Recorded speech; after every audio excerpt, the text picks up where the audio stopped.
Shield and Scotland, here we're doing it for Doddie.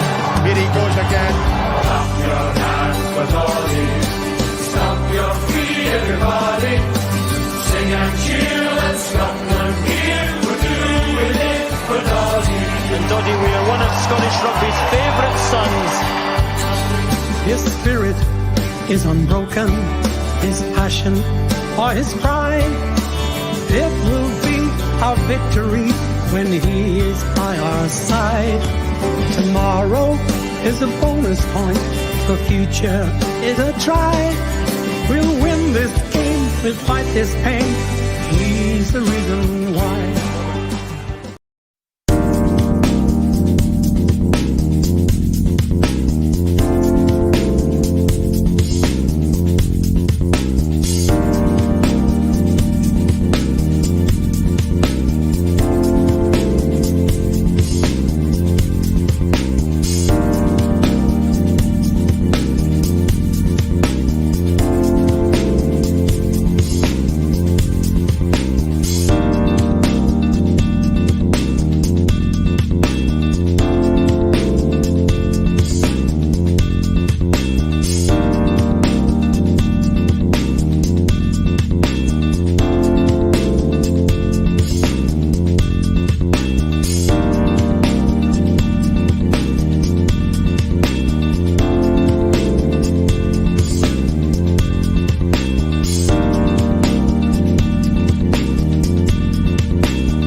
How about that for an intro to your Friday night with me, your host, Bruce Aitchison? Yes, my happiness is egg-shaped, and I've been allowed out of the classroom and I've got a new setup, but things are looking up because it's not a school night. Yay!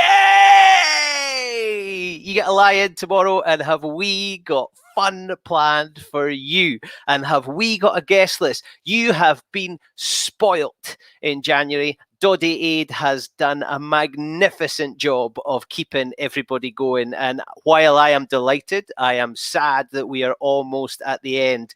But boy, oh boy, haven't you done well? Haven't you done well? Let's use the hashtag Doddie Aid. Get your pictures. What do you look like? Have you dressed up? Are you sparkly? Unfortunately, there seems to have been an issue during lockdown where my collars have shrunk in the wardrobe. So the ties didn't really work. And if you didn't want to see this go red and explode, the top button has had to be undone. I am looking into, I'm not sure if it's the wardrobe or the quality of shirts, but I cannot believe how much they have shrunk in the last 12 months. It is ridiculous. But Doddie Aid has helped, hasn't it? We have been out and about. We've been sledging down sand dunes. We've been snowboarding in our undercrackers at Hill End. We've been walking the dog. We've been running. We've been cycling. We've been rowing. We've cycled with Sir Chris Hoy. Shut the front door. Chris Hoy has been on his bike for Doddie Aid. Mark Beaumont took people around the world. Mark Beaumont took people around the world on their bike, not once, not two, but a heap of times. Unbelievable. And the best bit is, while we couldn't be together, we've done it together, haven't we just? And it has all been in the name of My Name is Doddie Foundation to raise money for this battle we've got with MND to help great people like our one and only Doddie Weir and many others who need that money to go towards the research to make things happen, to find the cure. And you have played your part. And for that, I say thank you. From the little family in Langham and all the folk in the Muckleton that have raised over $3,000 to pretty much everybody in Orkney. Everybody in Orkney has been out and about for Doddie Aid. But I've been warned. I have been warned that I need to keep to times. So let's bring in the boss man. You know him. Last night, 20 past 11, my phone beeps with a message. Can I call you? Now, when Rob Wainwright sends you a message at 20 past 11, doesn't matter how tired you are, doesn't matter you've got to be up for school in the morning, when Rob Wainwright sends you a message at 20 past 11, you reply, yes, sir. So let's bring in the big boss man. It's Rob Wainwright. Oh, yes. You never disappoint, sir. I'm just showing off my Scotland waistcoat. Yeah. I can't remember. I swapped this at a do somewhere. I can't remember who I swapped it with, but I lost a very nice kind of colourful waistcoat, but I've got this one now. I hope it's been washed since I swapped it, because I think it was quite a messy night, but fantastic to be here. Really looking forward to the night ahead, and what a show we have. What a dinner party we have lined this up. Just ridiculous? And it just shows how scary you are, that when you send text messages to people to say, what are you doing on Friday the 5th of February? They just say, whatever you tell me, Rob, whatever you tell me to do, that's what I'm doing. I wish it was so simple. Behind the scenes, trying to find some of our guests for tonight and get them into the studio. But all is looking good, and there's been an awful lot of WhatsApps that I've got no reply at all. So I'm just the same as everyone else. But it's been an amazing month.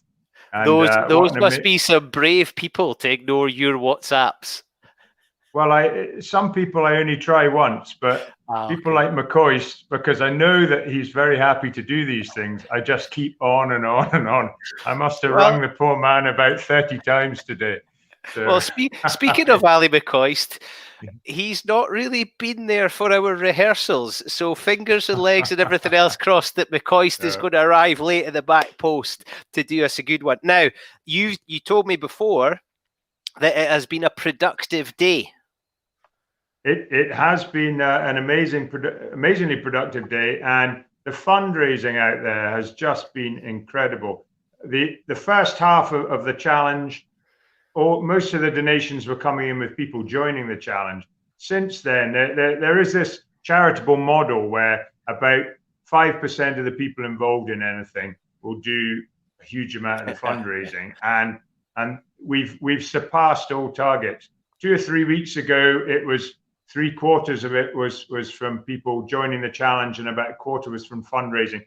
We've smashed through 50% now, and in the last 24 hours, Edinburgh and the Exiles particularly have been absolutely caning it.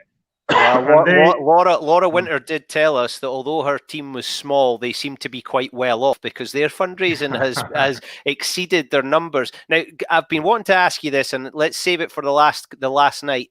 When you came up with this nonsense, what was the target? What did you think was realistic? I thought £1 million was realistic because I thought if we could get 50,000 people to sign up, which, you know, Scotland's a big country, I thought that's doable. So I thought it was achievable. But when you get going, and it was a fantastic start when we launched it just before Christmas, or I can't remember when we launched it, just around Christmas. That first week, the people joining up, there was a cascade of people, and it was tremendously exciting. And it looked like it was really going to take off. And then it settled down a bit. We had Lorraine, had Doddie on the show, and we had another spike of people joining, and then it settled down again, and it was just steady right the way through, and it stayed steady, people joining, but the fundraising's just gone like that. Yeah, and huge thanks to everyone that's done fundraising.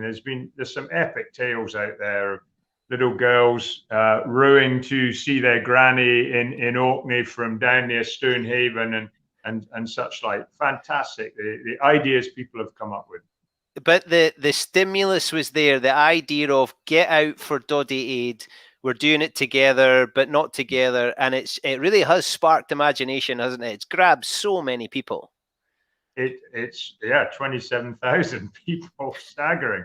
And I'm now getting calls from people saying, can you leave the app open, because we want to keep logging our miles, and of course, the inevitable, I hope we're doing it next year. Other people are saying, can we just continue into February? Because a lot of people are just enjoying the stimulus and the giving them impetus to take exercise. So it's going to be odd. My life's going to be a lot quieter from next week, but there'll be a big hole in it as well. Because it's I bet though that time in that hole will be, what other ridiculous thing can me and Mark Beaumont and Ian and all my crew come up with next? Well, I think no, definitely not. I think I'd the biggest sufferer in this has been my wife and family when I said it'll only take an hour a day back in mid-December, when she said there's other things you should be concentrating on. But Romain and the kids have been fantastic, and their support. They're all dressed up through the way.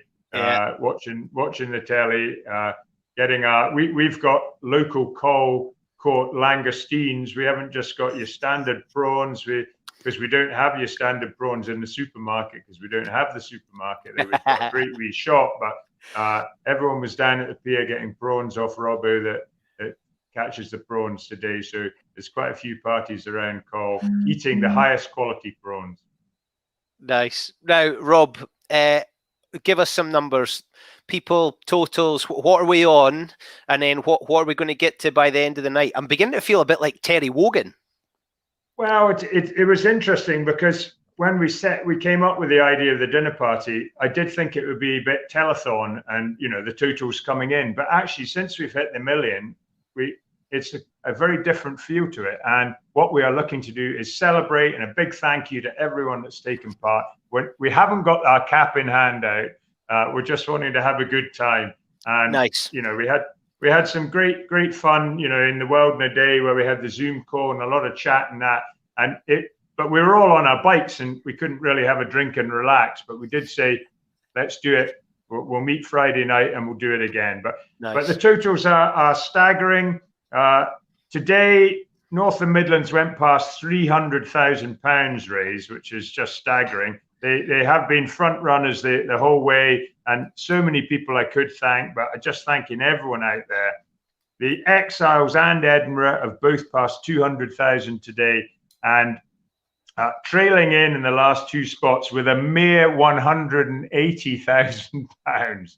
I mean, imagine that. Imagine being in third or fourth, fifth spot in this challenge, and having raised as a district, a small district like the South, £182,000. It's been amazing. We're sitting on £1 million and £1,007,000 at the moment, and I can only just say thank you to everyone that's fundraised, that's donated, that's supported this, and what a month it's been. And yes, we'll probably have to do it next year again, but it'll be a lot easier second time round. That's the news we wanted to hear, and you didn't keep us in suspenders right at the start of the night. Nailed it.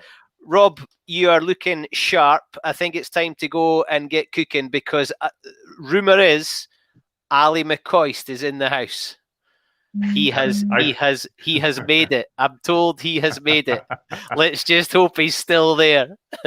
I'm looking forward to seeing what he looks like. He was talking. Well, I won't spoil it in case he is wearing what he said he might wear. But that's fantastic. Have a great evening. I'll see you all at the end of the night, and for a final set of thank yous. Enjoy yourself, Bruce, and thanks for hosting tonight. Oh, try and stop me. Good to see you, Rob. Thank you, sir. Have a great night. See you at the end. Well, Rob, what a legend. If you've watched Living with the Lions, there are so many people in there. And obviously Doddie's in there with the mistaken identity of his old man. But Rob Wainwright does a cracking set of impressions. Brilliant. Very funny man. Barking mad. But oh, do we love him. But honestly, 20 past 11 last night. Are you still up? Can we talk? And I thought, I can't lie because he'll know. So 20 past 11 last night, I'm on the phone to Rob, taking my orders. Now, one of the orders was, make sure you stick to time. So we are already running behind, but I think he is worth waiting for. What can you say about these two gentlemen? I have to admit, I want to see what this is going to be. I am intrigued, because two barking mad, just full of life, full of energy. I cannot wait to see what they're going to deliver. We're bringing together two old foes, the captain of Edinburgh, the manager of Glasgow. We've got Davy and Ali, who are going to join us for a bit of Lidl champagne tasting. Hello! Good evening. Great to see you, boys. How are we? Ali McCoist, have you had your ears lowered? Yeah, well, my wife does a bit of home barbering, right? I have to say to you, earlier on at 2 o'clock, I looked like the love child of Edward Scissorhands and Young Einstein. But thankfully, Ali, can she come to Edinburgh? I can do that trip myself. Davy, you need to bite the bullet, pal. You need to bite the bullet, Davy. You are hanging on for dear life there. Take it off. That's harsh, man. I've got another couple of months in me. So, gentlemen, I cannot wait for this. I am looking forward to this massively. Are you looking forward to it? Have you had a good day so far? Bruce, I've had a brilliant day. I've got to say to you, I hope you have too, Davy. I've been a bit of business. I've been out walking. I've been keeping myself active. But I need to put the record straight about this myth about Rob Wainwright being a good guy. He's a monster. He's an absolute monster, guys. He was trying to phone me. He was trying to get a hold of me for the best part of 24, 48 hours. And I've only just listened to the messages. And he was getting angrier and angrier. And in his last message, I've got to tell you, Davy, he was threatening members of my family. Right? I'm actually deeply concerned about my 93-year-old mother up in East Kilbride. I think I'm going to have to get a protection. The man's a monster of things he was saying and threatening me with. Well, lucky for us, he's stuck on call, Ali. It's Scotland's Alcatraz. Let's put him on call, and hopefully that'll keep him safe. Gentlemen, that was a blatant. Did you hear the blatant plug for Robbie the Langoustine man in call? I mean, what was that all about? It's Rob's brother. we've got to say, Davy, that was a cry for help to get a free langoustine, wasn't it? It really was. It was shocking. Hey, what worries me is Davy's claiming that Rob and Robbie are brothers. Who knows what's going on in call? So on that note, gentlemen, I'm going to leave you to it. Enjoy your champagne. So, Ali, you've cracked open the bottle, I see. Yes, I hope you don't mind, Davy. I did the honourable thing, and I didn't start earlier. It's all about preparation, Davy. And I felt this was the ideal way to. I didn't want to come in on here thinking I hadn't thought about this or planned Exactly. about it. So it's Well, I'm glad you've come prepared. I hope you've had a sip already, have you? I have. I have. And Ali, are you a champagne fan, as it is? Do you know something? I do enjoy a glass of bubbles, not perhaps just as much as other members of my family, it has to be said, Davy, but particularly, it doesn't have to be special occasions, mate, to be honest with you. We do like a glass of champagne, a glass of bubbles. Normally at the weekend, if we had a wee glass, and not just something to celebrate. Birthdays, obviously. We do have a glass of champagne, so yeah, we do. Well, that's good. I mean, people know me as the Edinburgh team captain. I might be doing backflips in my underpants or riding my bike, hanging on for dear life like I did last Saturday. And World for the Day. But day job, I'm a wine buyer. So believe it or not, I'm supposedly a wine expert. I've written 2 books on champagne. I've travelled extensively around the world. So I know a couple of things about bubbles. So I'm glad you're a fan. Where did that come from, Davey? Was that something in the family, or was it something you grew into yourself? You had an interest in it? I suppose I got family in Italy. So I think, and my granddad used to have a place in France. So wine was always around growing up. So something I remember at a very young age being quite excited or interested in the fact that if it was made of grapes, why did it taste of something else? Why did it taste of strawberries? And I think I gravitated to it because I didn't like school. I left school at 16 and trained as a chef. And I think through my chef's training, I very much got into wine through there, and I've never looked back. Great. Well, I must admit, it is something that we've developed into as a family, and I've grown into really enjoying wine as well. Because listen, when I was late teenage years, early 20s, it was always a couple of pints with the boys at the pub, and that was the way it was. But you do develop, and I remember we've been around, particularly South Africa. And a good few years ago, I wouldn't even like to hazard a guess. We went round to Robert Mondavi in California. Oh, aye, in that Napa. Yeah. In Napa Valley. Oh, yeah. I mean, I'm not messing about here, Davey. I mean, we went in search of the grape, believe me. And we went round a couple of the vineyards here. Mondavi was exceptional. It was a lovely vineyard and some lovely wines. But I have to be honest with you, and I don't know whether it's just the environment, the climate, or whatever it may be. South Africa, Davey, oh dear me, it's a place I bet you've been in terms of some of the wines as well, but the vineyards round there, and we've done that a couple of times, and it's just absolutely fantastic. Oh, Ali, luckily for me, I've been to South Africa maybe 4 or 5 times, again, with work, so I've been going around the wine lands, tasting, blending, for quite a few times, but it is mind-boggling how beautiful South Africa is. It just isn't. It translates directly into the quality of the wines. You think a lot of people think of South Africa as new world country, quite a young history with making wine, but they've been making wine for hundreds and hundreds of years, and they know a thing or two how to make a good glass. That's for sure. Oh, absolutely. I mean, we've had a couple of trips there. We've actually been lucky enough to go with the family, but also we've had certainly one boys' trip. One memorable boys' trip, which I think we visited every vineyard south of Kenya, to be quite honest with you. It was just the trip, it was a trip of a lifetime. It was brilliant. But in all seriousness, they don't have to do it well in terms of the look after you, and clearly the weather's a big thing as well in terms of growing grapes, but it makes it special, the whole occasion. So they had these things, as you'll know, called the wine trams, where you would go on the tram, go off at a stop, and all these things, So just a wonderful experience. And you're right, it was a real education, because a few days in Cape Town, and then we went up to kind of Bloemfontein, up that kind of way. And, amazing. Amazing, mate. Really enjoyed it. Some good golf as well. Some good golf, some good wine. And of course, you'll know the vineyards, a lot of the vineyards have got their own restaurants. So you book the whole package, and the food, absolutely wonderful. And you've got the best of wines with the food. It's a dream. It's fantastic, because after token walk around the vineyard, you look at a couple of barrels, you start sampling. You need a bit of a feed to level you after your tasting.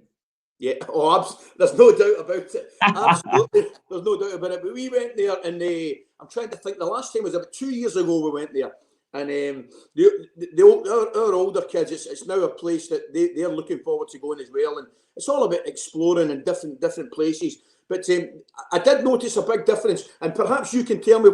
Clearly, the New World wines are more recent, but at the same time, Davy, I do. If you ask me what my favourite wine would be, it would probably be a nice red from France. You know, maybe a nice Bordeaux or something like that. That would classic. I mean, there's a few things. Obviously, France they're famous for the most historic, most famous, most expensive wines in the world. But they know a thing or two how to make a glass of red. But they also know about how to make the best sparkling in the world. So back to what's in our glass now. So this is Comte de Seneval. So for everyone at home, this is just north of £10 from Lidl. One of the best value champagnes there is in the UK, and I think it over delivers. I think someone over delivers for the price. I think something when this plan got put together to have a dinner party tonight. Obviously, we got Nick Nairn on the pans later with Dougie. We've got a delicious sounding menu, but there's no dinner party without a couple of glasses of vino to get us salivating and get us in the mood. So cheers to you, Ali, and cheers to absolutely everyone who's been a part of Doddie Aid, whether in the background, whether you've been logging miles, fundraising, sharing, clicking, liking, and so this is the big cheers to everyone at home. Davy, great help to you. Davy, I have to say, I think I'm speaking for a lot of the guys. I feel guilty at how much I've enjoyed Doddie Aid. Honestly, goodness, it's been brilliant. It's brought us all together with a one cause. And I'm obviously joking there earlier on about Rob Wainwright. What a job, man. And to reach that £1 million, it's just... Oh, it is Ali, it is bonkers. I mean, I know what you mean about Rob. He's a grafter, but he's a taskmaster at the same time. So he's been motivating everyone through the ranks throughout Doddie Aid. But I've absolutely loved the experience. It's been a busy 5 weeks, but what we've achieved collectively together, the amount of money we've raised, the amount of people we've inspired, motivated. Tell you what, I've never been fitter in January in my puff. And to come out with £1 million for motor neuron disease is just an incredible achievement. So definitely deserves a glass of something to celebrate with. And of course, here we are with a glass of champagne. Wonderful, David. I'll drink to everybody's health. Lovely. I've got to say, David, I really enjoyed last Saturday as well on the cycle. It was just amazing. On that Zoom call, seeing everybody, seeing all the guys, the young fella, the young autistic boy, what a story that was. He was cycling. Incredible. Ah, mate, it was great. It was just great to be part of, wasn't it? And as I say, I did 2 hours in the morning, then I had to go and do a bit of work, and I came back on for about another hour and a half, and there was still some of the same faces that I'd left after 2 hours. What an achievement. Brilliant. Oh my, yeah, it was. I mean, God, I've never cycled more one day ever. But to have the collective team sheet, that virtual peloton together, everyone chatting away, the banter, all the inspiring chats we had, including yourself. It was just the most amazing day. And it definitely shared pain. I was hanging by the end. But to have you, Mark and Rob cheering me along, it definitely made it was some achievement for everybody. As I said, it doesn't matter whether you were walking a mile, you were running 10k, cycling 240. I just felt, and obviously we had with the good camaraderie within it, with the squads at the same time. But I just felt it brought everybody together, with the one aim and the one goal, which, as I say, it was just magical to be part of. It really was. And then Wainwright has come out early on. He's nailed his colours to the mast, and he's told the world it's happening again next year. Well, I've got news for Wainwright, Davy. I'm changing my number. He'll find you another way, Ali. You know it. But guys, champagne, that's the champagne. I hope everyone's enjoying it at home. I'd like to remind you, we've got your first course coming up now, so it's time to open your red wine. You need to get that, give it some oxygen, so it's going to get nice and aromatic and a lovely temperature by the time we get to the main course. So I think Bruce is going to come back in now. Gentlemen, what an with a costume change. Joy. With hey, there's going to be many. Now, Ali McCoist, South Africa with the boys. the mind boggles, and Bruce, I hope Bruce, there was no social media. The line's going, Bruce. You're going a bit fuzzy, mate. I'm losing you. There's other people in the house at this moment, Bruce. Yes. Well, I think there's a saying: "What goes on tour stays on tour." So I think we'll leave that in Stellenbosch and Cape Town and Joburg and all those other good places you got to. Davy, we've opened the red. Why have we opened the red? Surely you open it when it's time to drink it. Well, the thing is, you'll notice when you go to fancy restaurants or people with big red wine glasses, people decant wines into a glass vessel, so outside the bottle into something else. And very simply, this is because the wine, which is wines which have been either aged in oak barrel or been a long time in bottle, they need time, they need oxygen to help all the flavors be released from the liquid itself. So the reason you decant the wine or open a bottle before you come to drink it is really to give the wine exposure to oxygen so it can reveal all the flavors which are contained in the liquid. Every day's a school day, Coisty, and there was me thinking you just opened it and went for it. No, don't get me wrong, Bruce. There's an element of that as well. I mean, let's stop. I think that's wonderful advice from Davy. Open it, let it breathe, and then go for it. And then smash it. Oh, it looks like I've got some guests. Look at this. Come here. Come and say hello, Katie. Hello. Hi, Katie. Hello, Come Katie. and say hello, Maisie. Hello, Hi, Maisie. Hi, Katie and Maisie. That's Katie and Maisie. Yeah. I've got to say, Bruce, that if they're not unique, they're certainly in the minority. They're women of few words. They knew that they were speaking to Davy and Ali, and what more can you do? Luckily, because I was punching well above my weight, they're actually quite bonny wee beasts compared to the I did wonder actually. Hashtag face for radio. Well, I've got to say, the term sperm donor did come straight into my head, but I thought I better let that go. It's a family show, Bruce. Right, you two, sling your hook and we'll see you for the red wine. See you guys. Cheers. What a boy that is. And luckily, Davy is there to keep some kind of order and decorum. Now, I was set a challenge from the last one when Lorraine from the telly was on. Did you see Lorraine from the telly? I got to meet Lorraine from the telly. Lorraine from the telly graded my hind parts not that well, or certainly not that highly, but I'm taking it. Lorraine from the telly. And then the next day, she met my challenge. But I was given a challenge because Fiona Horsburgh in Gala, who has made the Doddie ducks. Now, I was talking about my Doddie merchandise. I'm wearing my Doddie pants, right? My oddball boxers. My Doddie oddball boxers are on. I've got my Doddie book and all. I bought hair bubbles, but Fiona has made the ducks, you know, those ducks that sit in folks' mantelpieces and fireplaces that are no fireplaces anymore. And I got the shop name wrong. So here we go. This was the challenge I was set. Winter, spring, summer, or fall, all you got to do is call, and I'll be there. Yes, I will. You got a friend. You got a friend.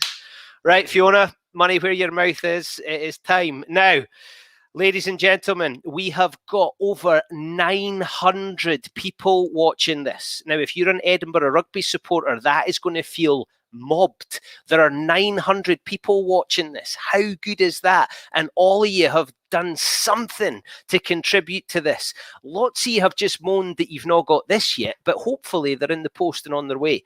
Now, we've had our bubbles, we've had our champagne. It is now time for the starter. And as if we've not been good enough to you already, this is not just any old punters. This is Dougie Vipond off the TV, the Deacon Blue drummer, and Nick Nairn. Are you kidding me on? It doesn't get any bigger. So let's bring in Dougie Vipond and Nick Nairn. Hello, Dougie Vipond. How are you? I am jealous of your hair. I like how you teamed up with the waistcoats, and that is some quality. We haven't even seen each other today. It's absolutely new, and we didn't have to. We saw each other. Actually, quite interestingly, to hear Ali McCoist's posh champagne voice. Wait to hear him later on this evening. He'll not speak like that. At the end of his words, he'll be slurring. Nicholas, how are you? Dougie, who tidied your kitchen? Dougie's kitchen has improved immeasurably since we did the last lockdown cooking, when it was an 80s throwback. It now looks like state of the art. Yeah, 80s throwback. Champagne? What are you drinking? I'm drinking Genius, baby. Can of beer. Glass will out, boys. Well, thank you to Genius. Right, gentlemen, I'm beginning to feel that it is too crowded and you are cooking up a storm, and I'm going to let you get on with it and make sure you remind them about the tatty wedges. Have a great time. We'll be back.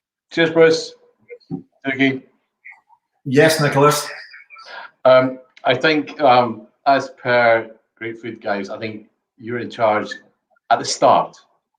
Yes, indeed. We chatted this on. We worked together on Lambert and the Great Food Guys, of course, and you exposed my lack of ability in the kitchen. And we're going to do this live tonight for the Doddie Aid fans. 900 people watching. 900 people haven't had their tea yet, and they're all starving. So this is an opportunity to feed them. And we need to tell them what we're going to do, Nick. 2 courses tonight. Yes, and as we discussed, Dougie, you are leading the first course. Okay. So you are going to show everybody how to make a classic cocktail sauce, and then how to assemble the prawn cocktail of the gods. If Genius made prawn cocktails, see Yeah. But you really want me to lead this? I've never led this before in my puff. This is terrifying for me. This is your gig. You're the food guy. No, I'll do the main course, but I'm going to follow you. So if it goes wrong, it's your fault. This is genuinely terrifying. I'm so glad this isn't live, because if it was, it would go to hell. So welcome to the rehearsal. So we're going to make prawn and salt. What are we doing? You're going to make the cocktail sauce first. Okay. So you need ketchup, mayonnaise, ketchup. Yeah, into a mixing bowl, into a separate bowl. Separate bowl. Separate bowl. Mix the sauce first. That's it. Okay. You can maybe see this if I'm doing it, Jules. So Mrs. Nairn is on the cam here. So that's the mayonnaise. Yeah. And this is the ketchup. Okay. So 2 parts mayonnaise to 1 part ketchup, and then we're going to add a little bit of whiskey. It really does work in cocktail sauce. Just a little bit of whiskey, a little bit over the top. We'll just pour that later on. And a little bit of lemon juice, a little squeeze of lemon juice. Okay. Just like that. And then a pinch of cayenne or cayenne. You say cayenne, I say cayenne pepper, just on top, and then mix up, and that's it. That is your cocktail sauce for the prawn, smoked salmon, and avocado cocktail. And it goes that kind of familiar pink salmon, pink colour. Okay. So Yeah. at the start, when you said you're going to let me lead that, and then basically you went for all of about 3 seconds before you took over. And that's the glorious thing about you, Nick. You're never going to leave me in a hole, and it's all fantastic. I hope everyone's doing this at home. Cocktail sauce, nice and easy. Never going to leave you in a hole. Guaranteed. So, you have the sauce? Yep. I have the You have sauce. smoked salmon? I have smoked salmon, yes. Prawns? Smoked salmon here. Prawns? Avocado?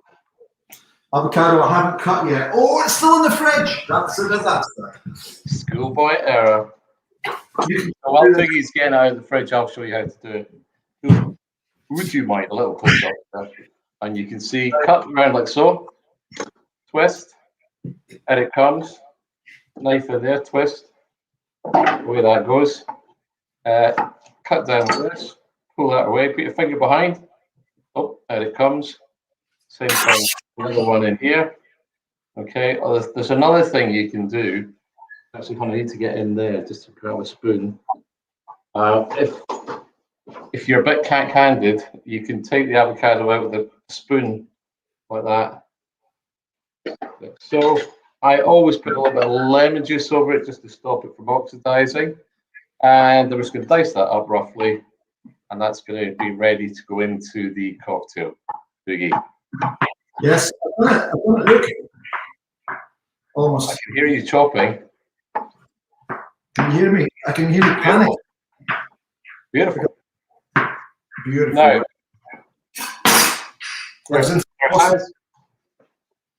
there has been a deliberate error in the recipe. I Yes. omitted the lettuce. But let's face it, guys, if you're going to omit anything, the lettuce is the one to leave out, okay? Just lettuce, bit of crunch. A little bit of shredded lettuce or not, it doesn't really matter. I've shredded some up. You could use roquette, you could use a bag of salad leaves, whatever. Now, I notice, Nick, I notice you've got a romaine lettuce there, is that right? I beg your pardon? What kind of lettuce you got there? I've got romaine. Romaine, and I've just got a wee iceberg here, so you can do it with everything and anything, can't you? Anything that's sweet and crunchy. Beautiful. On your chopping's coming on leaps and bounds, son. You like? The Just this. knife I got for Christmas. Yeah. Available Okay. in good stores and some bad ones too. Right. How we doing? Cocktail glass or a whiskey glass or a Manhattan glass, you know, banana in here, so you can layer everything up.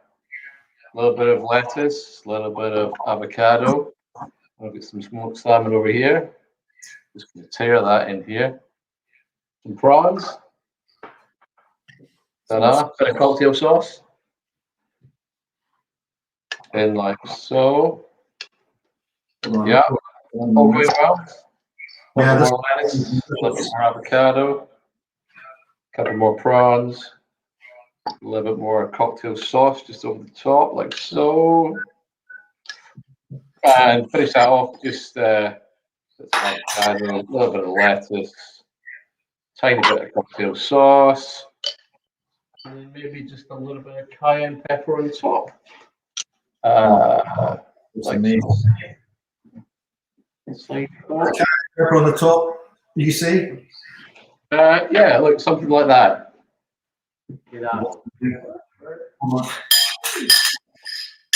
So the thing I've got to remind you, Nick, before we go anywhere, before we eat this, how we prepare the baked potatoes, the potato wedges for the main course. Oh, yes. Now, there's another thing we need to do as well before we get on with the next bit, okay? We need to get our potato wedges into the oven. So, hopefully your oven's on hot, 225. Dougie, is your oven on 225? Just a way to put it on at 225. This is so like filming together. It's like we're on set. Have you done it? I'm just doing it. All set? And you've got a wee less. A wee.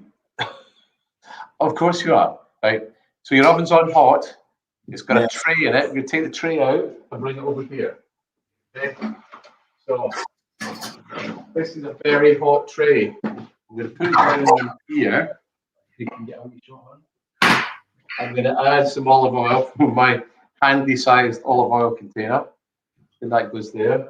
And my potato wedges, okay, which I cut earlier on, and they've been in cold water, red rooster potatoes, and we're just going to make sure that everything is coated in that oil. Now be careful, obviously this is hot, so you give it a sugar, just to make sure everything is kind of coated, okay? And sleepy, that's going back in. Okay, so that's what your wedges should look like. Just add a little bit of salt and pepper, some salt, some pepper over the top. So that then goes back in the oven. I have put it in the oven yet. Okay. That's a wee bit minging. Hang on a second. See, the good thing is that people at home, they'll be hopefully like me and get a wee bit panicky. And I'm not going to use that one. That's manky. Okay. I'm going to put mine back in the oven. Okay. And Back how in long? the oven. He's putting so this is good. How long, Nick? How long are they to be in there for? 45 minutes. We're going to turn them every 15 minutes. Okay. Okay. Yep. By the way, if you want to get in touch with us, I know you're kind of you're watching this. If you want to get in touch with us and ask Nick any questions during the course of the evening, hopefully these questions will appear on the screen, and we can ask you and ask Nick, because let's face it, I'm struggling already, and it gets really complicated for the second course because it's cooking that perfect steak. Talk us about the second course, Nick, because it's going to be pretty amazing, isn't it? It's not complicated. I've shown you more than once how to do it. Get the pan at the right temperature. Make sure you're not putting too much into the pan. Keep an eye on it. Start with oil. Put the steaks, add a bit of butter, and let them rest afterwards. Right. Go back to the tatties again. I wasn't really paying attention there. So I'm at the point where you said stick some olive oil on. So I'm sticking olive oil.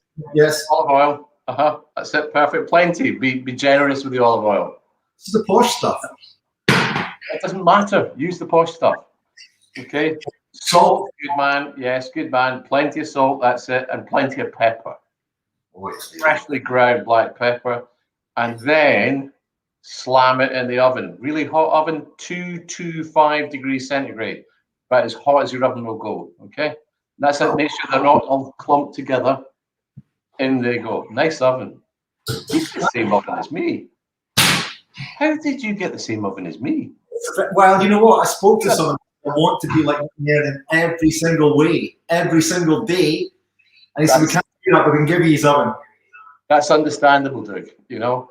And you know, I could understand that you moved in next door to me.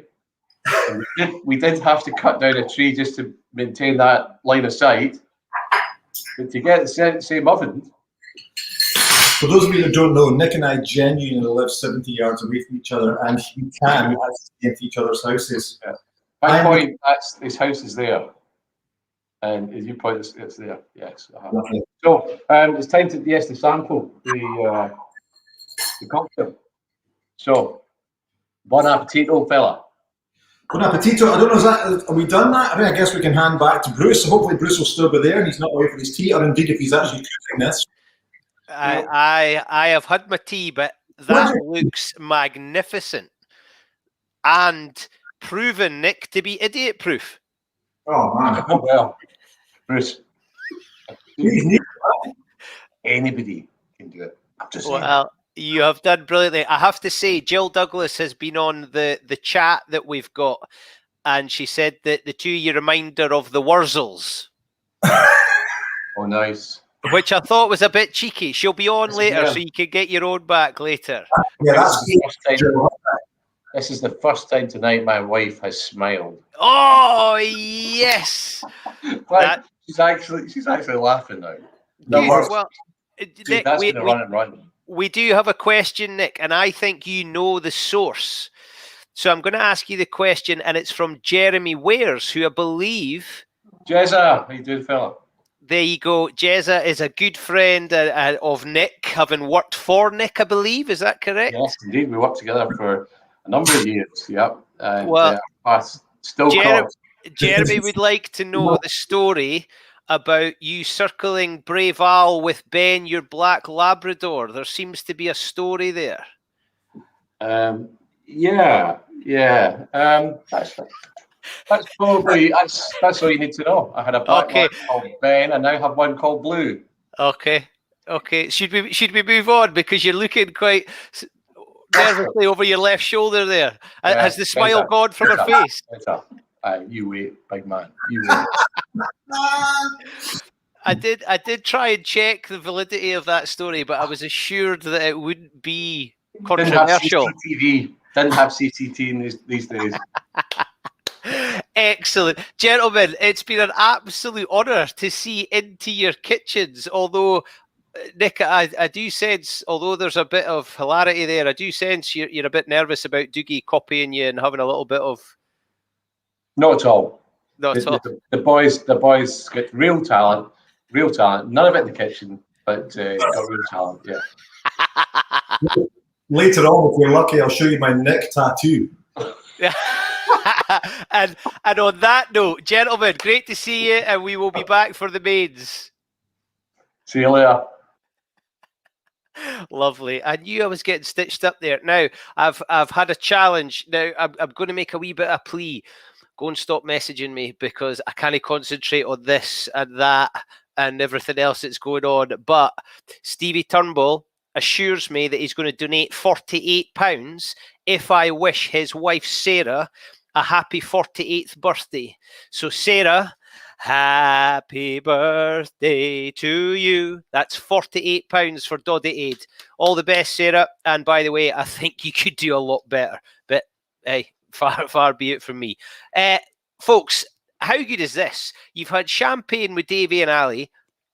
You've had cooking that lovely starter with Nick, Nairn and Dougie Vipond. You've been in Dougie Vipond's kitchen. That is pretty spectacular. But the hits just keep on coming, because now we're going to have some music. But I need to remind you, we want to see you. We want to see you on the screen. So hashtag Doddie Aid on all those social media things, and we'll get some pictures up of what you are up to. Are you in your glitz and glamour? Are you already in your togs for the Calcutta Cup game tomorrow? But get those pictures to us so we can share them and we can see what you're doing, because story is we're climbing towards 1,000 people, and let's see it. We want to see how you're enjoying your Friday night, because we've not had one for a long time, and I hope you're enjoying the show so far. As if we've not had enough legends. Rob Wainwright is a British and Irish lion. Ali McCoist is a Scottish footballing legend. Davy is nuts and does things in his pants outside when the place is covered in snow. We've had the Nick Nairn. We've had Dougie Vipond from Deacon Blue and off landward and the TV and all those other things that he's at. That laddie must never be at home. Now we're bringing you Phil Cunningham. Phil Cunningham, legend. And it's not even Hogmanay, Phil. I know. I don't know. It's so long since I played this thing, I couldn't find it in the house. It is so good to see you, and I am really looking forward to this. Now, have you been keeping an eye on what's going on with Doddie Aid? There's a lot of my friends have been involved in running about and cycling and swimming and all kinds of stuff, reporting to me. I haven't been able to do anything of a physical nature for a wee while, only like for the last 45 years. There's a man after my own heart. I love it. But Rob knew how much I wanted to get involved, so Rob gave me a wee call and asked if I fancy playing a tune. So I'll let my fingers do the running tonight. Fantastic. And we're looking forward to this, and it'll be some great light relief after that busyness in the kitchen. So, Phil, I'm going to disappear and let you take the stage. Ladies and gentlemen, the one and only Mr. Phil Cunningham. Woo-hoo. Hey, everybody. And just a wee word to say how delighted I am to be taking part and helping in a small way. My buddy and lifelong cohort, Ali Bain, sends his very best.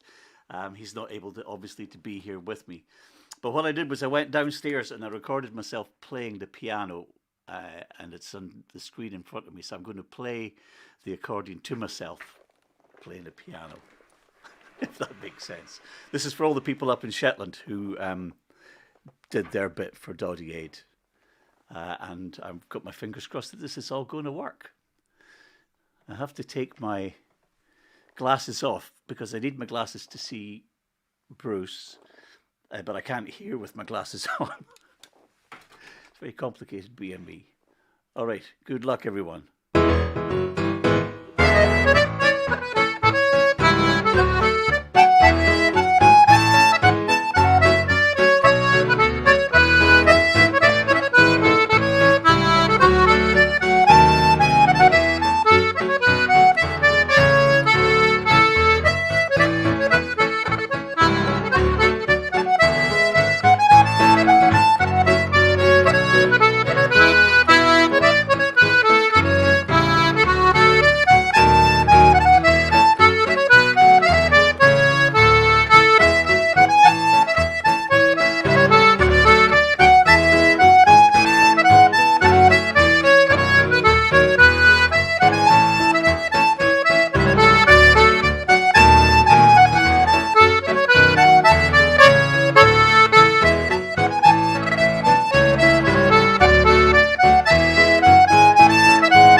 Thank you very much.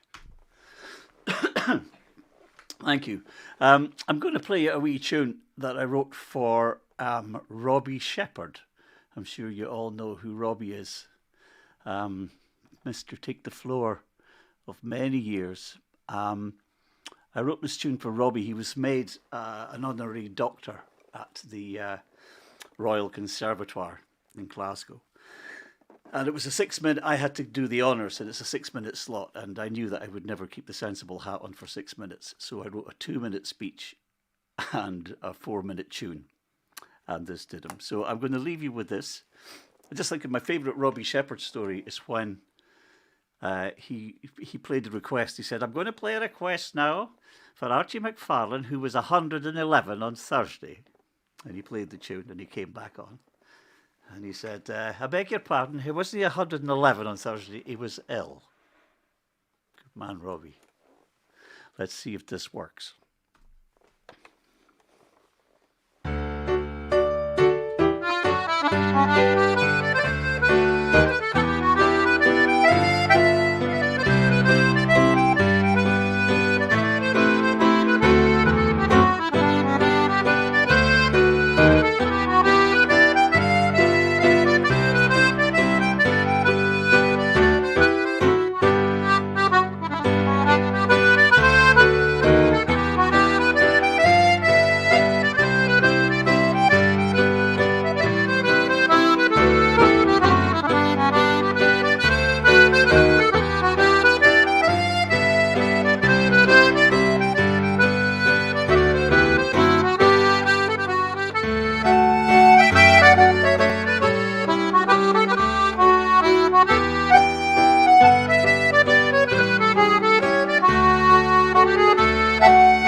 I'll be back in a wee while and I'll hand you back to Bruce for now. Phil Cunningham, don't you go anywhere. Don't you go anywhere, Phil Cunningham, wait. because you have just brought so much joy to so many people. I think you were probably concentrating there. There were so many messages on the screen. Memories of Stonehaven Folk Festival, making people's night by being here. Everybody wanted to Cayley. Phil, how does it feel to be able to bring so much joy to people? Well, you know, I've done it all my life. I mean, it's not something that you're ever aware of, but I've played music all my life. And I'm just so happy that I got to do it for a living, you know, for all these years, and that people enjoy it. That's what it's all about. Oh, well, they've absolutely enjoyed it. The comments have been absolutely going crazy. Now, Robbie Shepherd, did he live in the Borders? No, Robbie was from Aberdeen. Ah, right, okay. I love that story, though. 111.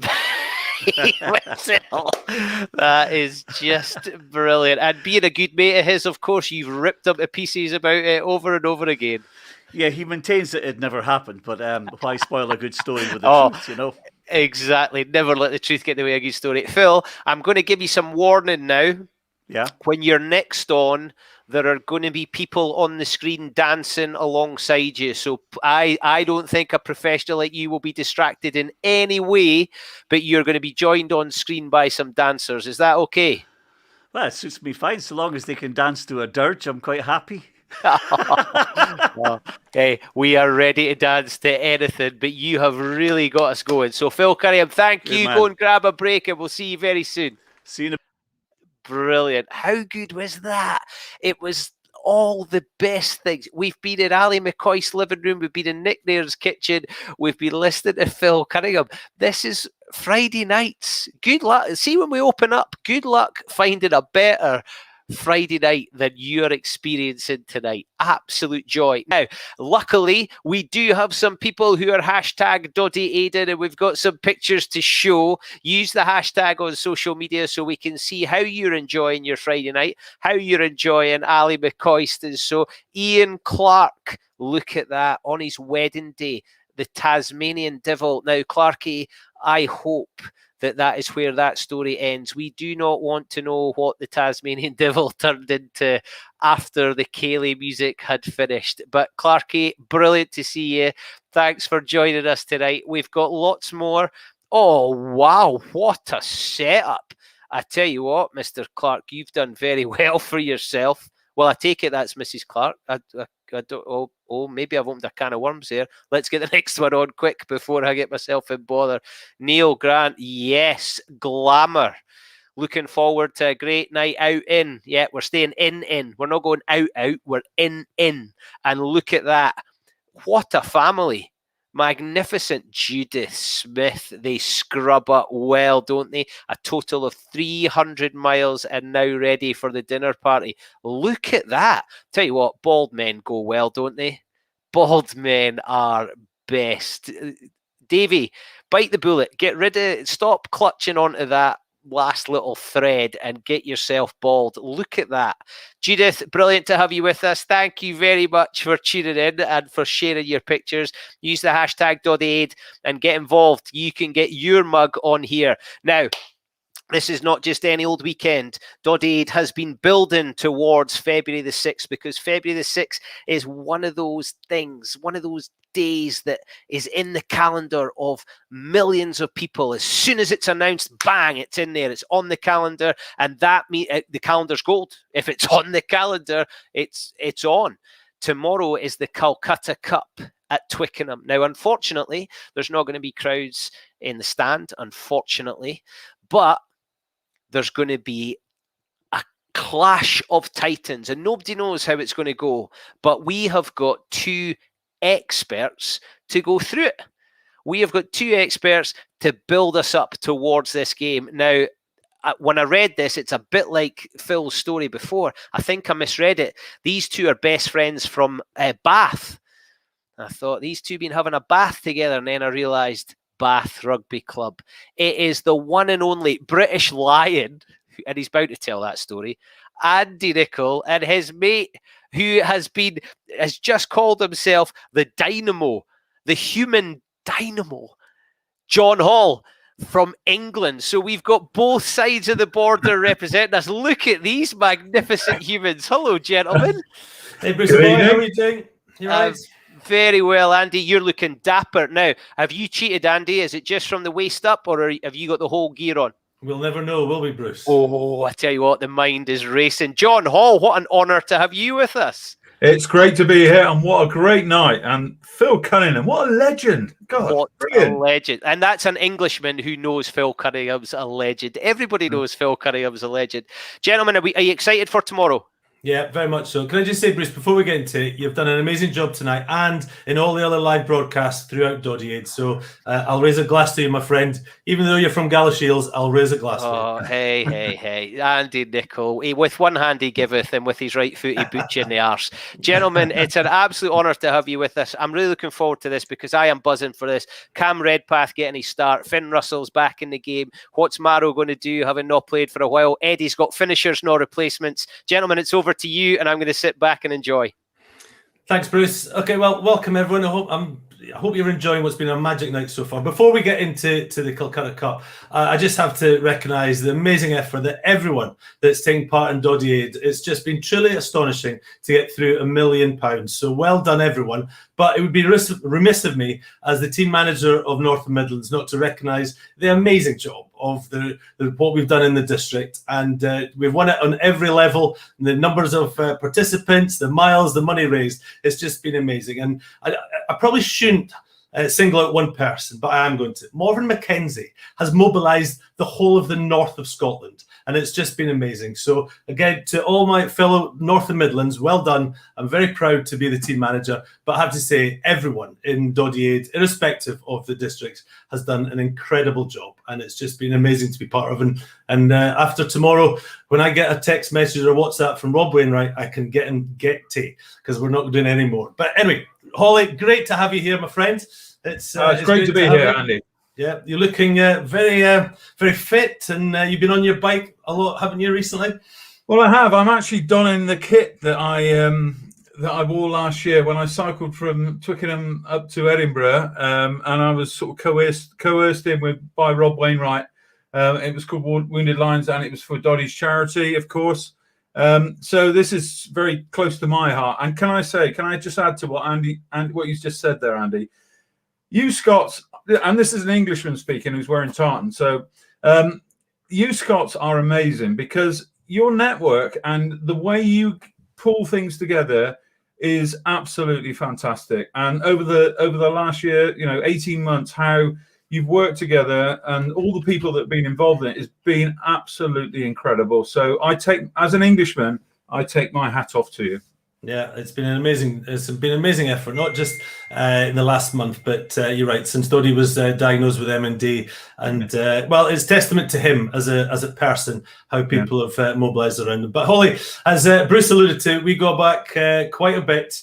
What would that be now? 27 years. It's in when I moved out of Bath, and you were the legend at Bath when I joined there, and then you. We made that transition from amateur to professional rugby. How was that? What are your memories? I mean, you look at it now, and we watch the Calcutta Cup tomorrow. It's hugely professional, obviously. But we were there at the very start, Holly, weren't we? When the game went from amateur to professional. What are your memories from back then? Well, I mean, it was kind of like the Wild West at the time. It was, nobody really knew what was going to happen.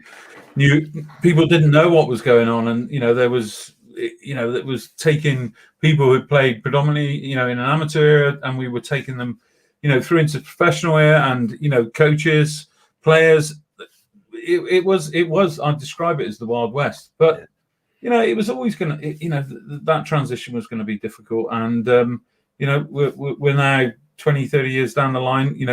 Have we still got it right? I don't know, but it was a tough time. It was a difficult time, but it was a very exciting time. It was, but from small acorns, beautiful oaks are grown. So it had to start somewhere. And so, Holly, here we are, Calcutta Cup. What are your memories from your experience with the Calcutta Cup? Was it as special for you as an Englishman playing against Scotland as it has been for us to play against England in the Calcutta Cup?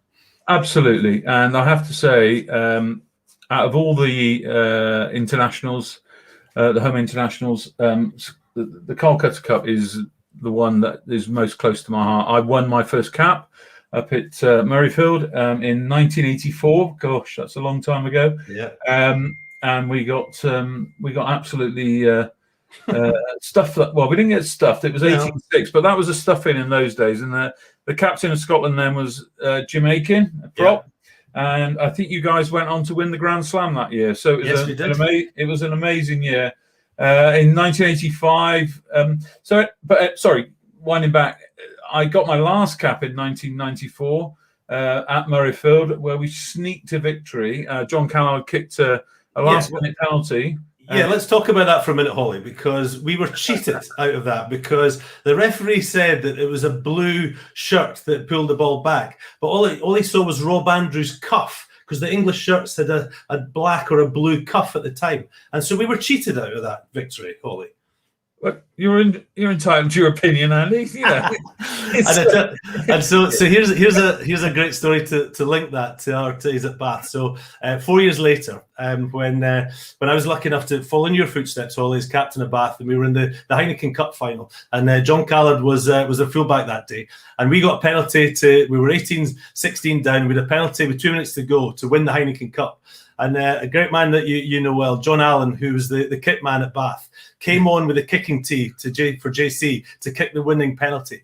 And so there I am as captain of Bath, and really wanting him to kick it over. And John Allen gave JC the kicking tee, and he said, "Come on, JC, just remember Murrayfield 1994." And I didn't know whether to laugh, cry, or punch him, because that wasn't a very good memory. But I'd say. Sadly, in '94 he kicked it, but I'm delighted in '98 he kicked it as well, and we won it. So I remember that game in '94, Holly, because you made a tackle on Gary Armstrong to stop him scoring, and it was just by your fingernails. I seem to remember you got him, and it was that might have been another thing that Scotland could have won. It was, and I mean, to be fair, I think Scotland were probably the better side on that day. But I made a tackle in the corner, and Rob Wainwright keeps ribbing me about it, saying that actually Gary did put the ball over the line, and I said, well, no, it's if we had the video referee now, it would have clearly shown that it was behind the line. So it was one of those games where Scotland pretty much dominated right the way through. But we got a stroke of luck in the last few minutes, and John Callard kicked a goal to win the game. So it was you boys felt a bit robbed that day, I'm afraid. Yeah, we certainly did. But actually, my career was very much linked to the Calcutta Cup hugely as well. My grandpa got one cap for Scotland in 1932 against England at Twickenham. The first game that my dad ever took me to Murrayfield was 1978, the Calcutta Cup. I got my first cap against Scotland against England in 1992, 60 years from my grandfather. My last involvement, like yours, was against England as an unused sub in 2002, and then I got lucky to be captain in 2000 when we beat England on that very wet day in the 2nd of April 2000 to prevent you guys winning another Grand Slam, which was just one of the most beautiful days in the history of Scottish rugby. It was a great day for anyone connected with rugby in Scotland, Ireland, Wales, France, South Africa, New Zealand, Papua New Guinea. It was just magic. And this is something I am genuinely sort of very proud of, is that before that game, so we hadn't won it in 10 years, David Sowell in the Grand Slam game in 1990. And but back then, the Calcutta Cup was presented at the post-match dinner. And so in 2000, when we won, and I was lucky enough to be captain, we went up the steps to Princess Anne, and I got to lift the Calcutta Cup. I'm the first Scotsman ever to lift the Calcutta Cup at Murrayfield, which is something that I'm incredibly proud of. So anyway, we're reminiscing a bit here, and I'm sure people want to hear what we think is going to happen tomorrow. It's the 150th anniversary since 1871 of the Calcutta Cup, Holly. England going as favourites, obviously. It's at Twickenham. How do you see tomorrow's game going? So I've sort of been doing a little bit of research, because it's and I look at the England side and I look at the Scotland side, and I think there's so much talent, amongst both sides. But everyone's saying, "Oh, the England have got a lot of injuries, and this could play into Scotland's hand." But if you look at the experience on the field, within the 23, England got 837 caps, Scotland got 590. And I have to say, even though it's going to be an empty stadium, the Twickenham factor is massive. And, I only have to take you back to the days when a pint of beer was 62p. Michael Jackson was number one with Billie Jean, and Larry Holmes was the world boxing champion, which was 1983, which was the last time you guys won at Twickenham. So yeah. I'm really sorry. And all the Scots out there are going, but that's the reality of it. And if it was at if it was at Murrayfield, different story. But I'm sorry, it's it will be England tomorrow by 15 to 20 points, I think. Oh, what? Okay, so I mean, the Twickenham factor is a massive one, but without 82,000 English fans in there, or maybe 75,000 English fans, I think that might have an impact. We've seen in lots of sports that home advantage in COVID without any fans is not as strong an advantage as it used to be. So I think everyone in Scotland is praying that might be the case. And listen, so 2 years ago, Holly, I was commentating on 5 Live, like I'm doing tomorrow, with Matt Dawson. And when we were 31-0 down after 30 minutes, it was the worst place I could ever be. And then sort of 40 minutes later, we've scored 38 unanswered points, 6 tries. Finn Russell got his attacking mojo. It was just astonishing. And there was no place I'd rather be than rubbing Matt Dawson's head. And then sadly, we didn't hold out. It was 38 all. I don't think we'll see anything like that tomorrow. I think that was a one-off. But I think this is I'm really pleased with this side that Gregor's picked for tomorrow. I think we've got a back line that's really exciting. I know we shouldn't get too excited about Cam Redpath because he's 21. It's his first cap tomorrow, but he comes from good genes. And I've been really impressed how he's played for our old club Bath in the last few weeks.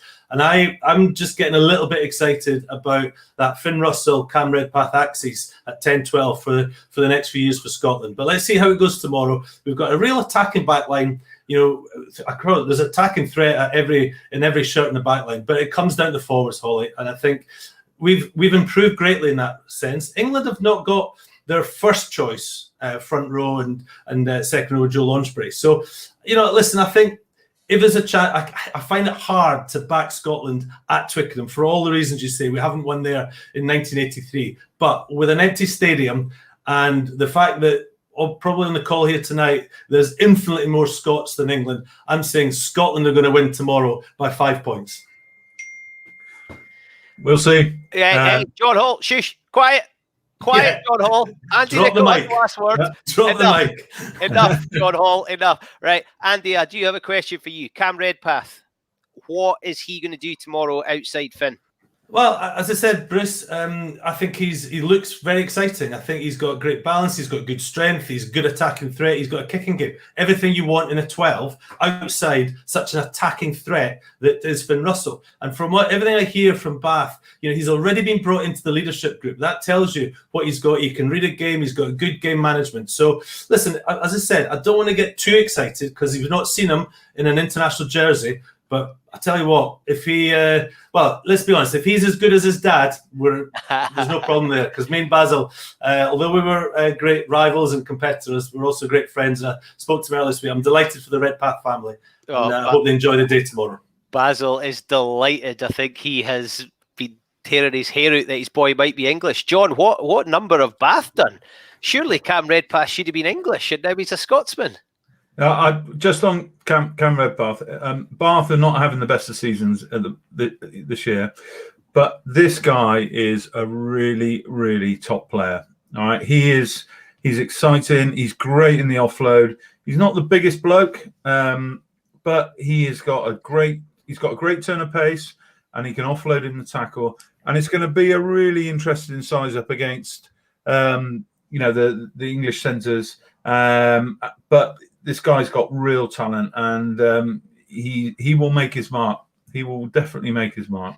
Well, Bruce, I know you're going to go because everyone's hungry. They want their peppered steak from Nick and Dougie. Can I just say again, thank you to everyone that's taken part in Doddie Aid. It's been an amazing experience. You've absolutely smashed it. Enjoy the rest of the night. You've been stars. Well done, North and Midlands. Cheers, John. Great to see you. Cheers. Thanks a lot. All the best. Enjoy the rest of the night. Well, we're getting pelters because Vipond needs to get a move on and Nick Nairn needs to get a move on because the tatty wedges might be burnt. So, without any further ado, let's bring people in. Hello, Dougie. Hello, Nick. Are we okay? All good to hear. My tatty wedges are, what we say in the business, à point. Means they're ready. Well, that's just fancy talk for ping, the microwave has gone. Gentlemen, I am going to let you rock and roll because everybody is starving. So go for it. Make your tea. Thanks, Bruce. Dougie, how are your wedges? Well, wedges are all burnt. Amazing. I'm sticking them back. Well, I'll just wipe mine out and just say that mine are also terrific. There we go. We'll pop them back in, keep them warm. else we get on with the steak. Now, the most important thing here, folks, is you need a frying pan on. Mrs. Nairn, could you do that? So this is one of the few times in life I get to boss my wife about. She's really enjoying it. Nick, yes. Just a wee second before you get on to cooking this. I know everyone's absolutely starving, but it's very important that we get down to a household, a very important household this evening. And I believe we can join Kathy Weir at this very moment. Kathy in the kitchen. Look at that. Look at last foreground. How's it going, Dodge? Hey. Hello, yes, we've got the boys here. This is quite unique to Sky and Cougar Dinner. Thank you to everyone who's contributed to Doddie Aid. Absolutely amazing. I've had a great week. You cannot believe it. There's candy on the champagne. I've had quite serious toothache on Monday. But I'm moving to red wine. So I'm really serious antibiotics. Kathy will show you my drink. A nice can of Coke. Other drinks are available. And I had a wee fall in the week as well, Dougie. A bit of a nightmare. But landed on my head, and as you know, when I do that, there's no worries. So tonight, great to see the boys. My young boy here turns the camera around. You'll see. How's it going? Oh my God. We've got Ben on the camera and we've got Hamish and Angus standing there. There's Kathy with her lovely frock on, looking fantastic. Boys, have you not had your dinner yet? Has your mum cooked for you yet? No? No, we're chefs this evening. So, you're chef? Angus has got his steak knife ready. Oh, Angus has got a steak knife. The Weir family are so posh. Nicholas, this is going to be so easy. So you can't rush now. I know you rush when it's me to put me off. You've got the Weir household. We're cooking for Doddie tonight, ladies and gentlemen. Let's do it, Nick. Fantastic. Well, the last time I saw Doddie's boys, they were on the back of a quad getting towed across a field and the snow. Looked fantastic. So cheers, boys. Now you need to do a good job for mum and dad. So the first thing to do is get a pan on, a frying pan, and preheat it. So if you've got the induction, I've got that at number 7. If you've got the gas or the other stuff, it's sort of half too high heat, okay? But you need to put your hand over the pan and think, oh, I wouldn't want to touch that. Yeah, that's hot. So that's the most important, get the pan at the right temperature. Okay? Number 7. The steaks, we're going to cut the steaks now. So we've got a nice piece of beef fillet here. This is a piece of well-aged Scottish beef. It's an Angus Continental Cross. And I'm going to cut 2 decent steaks. So they're probably about 180 grams, something like that. Can I have red wine now, or is it too early? No, never too early. Let's get into it. Never too early? Good time. Yep. Go I've for got a it. huge glass just to let it breathe. Yeah. Yeah. Let it breathe. Let it breathe internally, Kathy. You'll be fine. Right, great, perfect. Pour me a glass of wine on. Sorry, we swally. So, pepper. Okay, so what I've done is I've ground it down with a mortar and pestle. This, actually, I didn't. I put it in the coffee grinder and then put it back in here so it looks like I did it by hand. But you want coarse ground black pepper and lots of it. This is a pepper steak with plenty of black pepper on the cut side. Doesn't matter if it's a fillet or a sirloin. Pepper and a bit of salt. Bare old bit of salt. It's a big bit of meat. Okay, pat it down, turn it over on the other side. Same thing. Pepper. Okay, and salt. So we need to make sure everybody's at that stage. Pepper and salt. He's cranking away. Well, grinding, baby. So yeah, I'm going to take you as the everyman. So you tell me when you're ready. I'm ready, but how are we doing down in the Chateau Weir? Oh, it's going well. It's going well. Boys, have you got your steaks ready? Steaks are ready. Right. Pan hot? Yeah. Oh, nice. Okay. Right, let's go for it. Dougie, you ready? Rocking, baby. Yeah, let's do it. little bit of oil, pan. This is just veg oil. You can use olive oil, doesn't matter. A little bit of oil on the pan like this. Wee swirl. In go the steaks. You should get a wee sizzle. Okay. You may have a wee sizzle.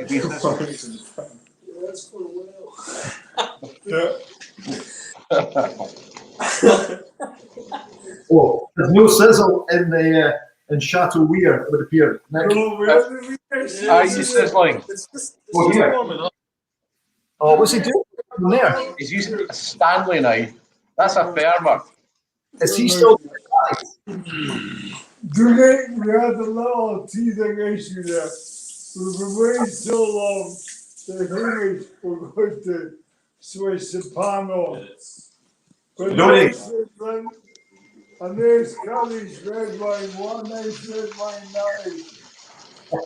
You know what, Doddie, I'm absolutely delighted because for once I don't look like homeless ones. That's good. Your laddies are looking like homeless ones. So it's fantastic.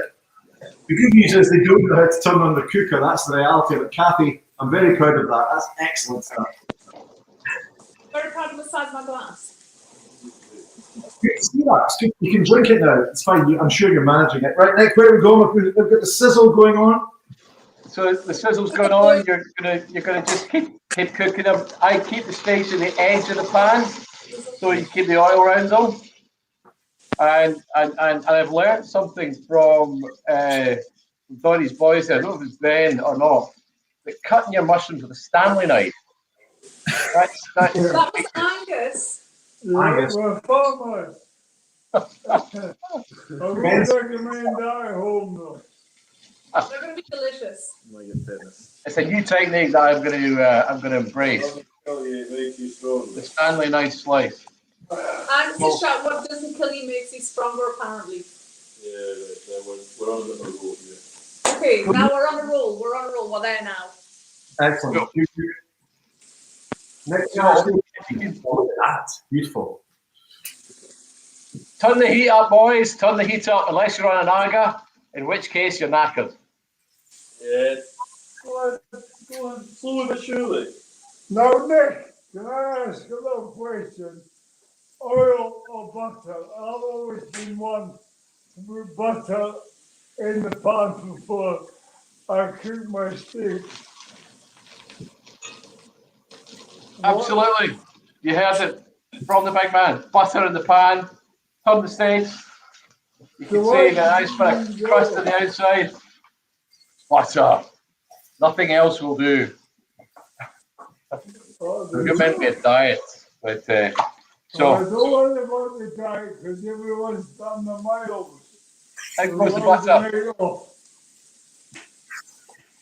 I didn't hear you turning them, Nick. I said we'll turn them and then add the butter. You were obviously drinking. Beautiful. Butter. Your pan is not hot enough. Turn up to number 9. It is. Number 9. 999. Baby, it's happening good. Nick, my wife's wondering if she loves another wife. No, they keep telling me that I've had enough.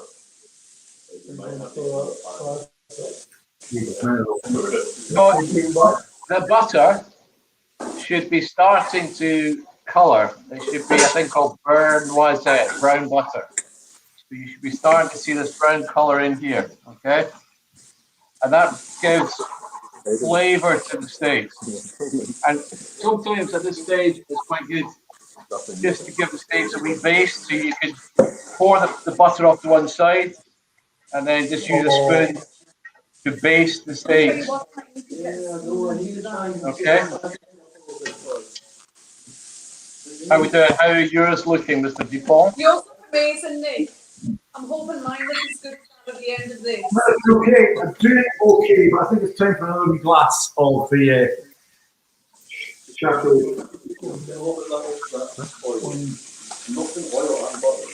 I really hope that. I really hope this at home. You must be starving by now. I hope you haven't drunk all the wine by now. Get your little spoon and baste it. Okay, how are we doing, Nick? So, on the 1 ton, is that where we are so far? I'm going to use a thermopen, a posh bit of kit, or you could just use your finger. You guys have done this.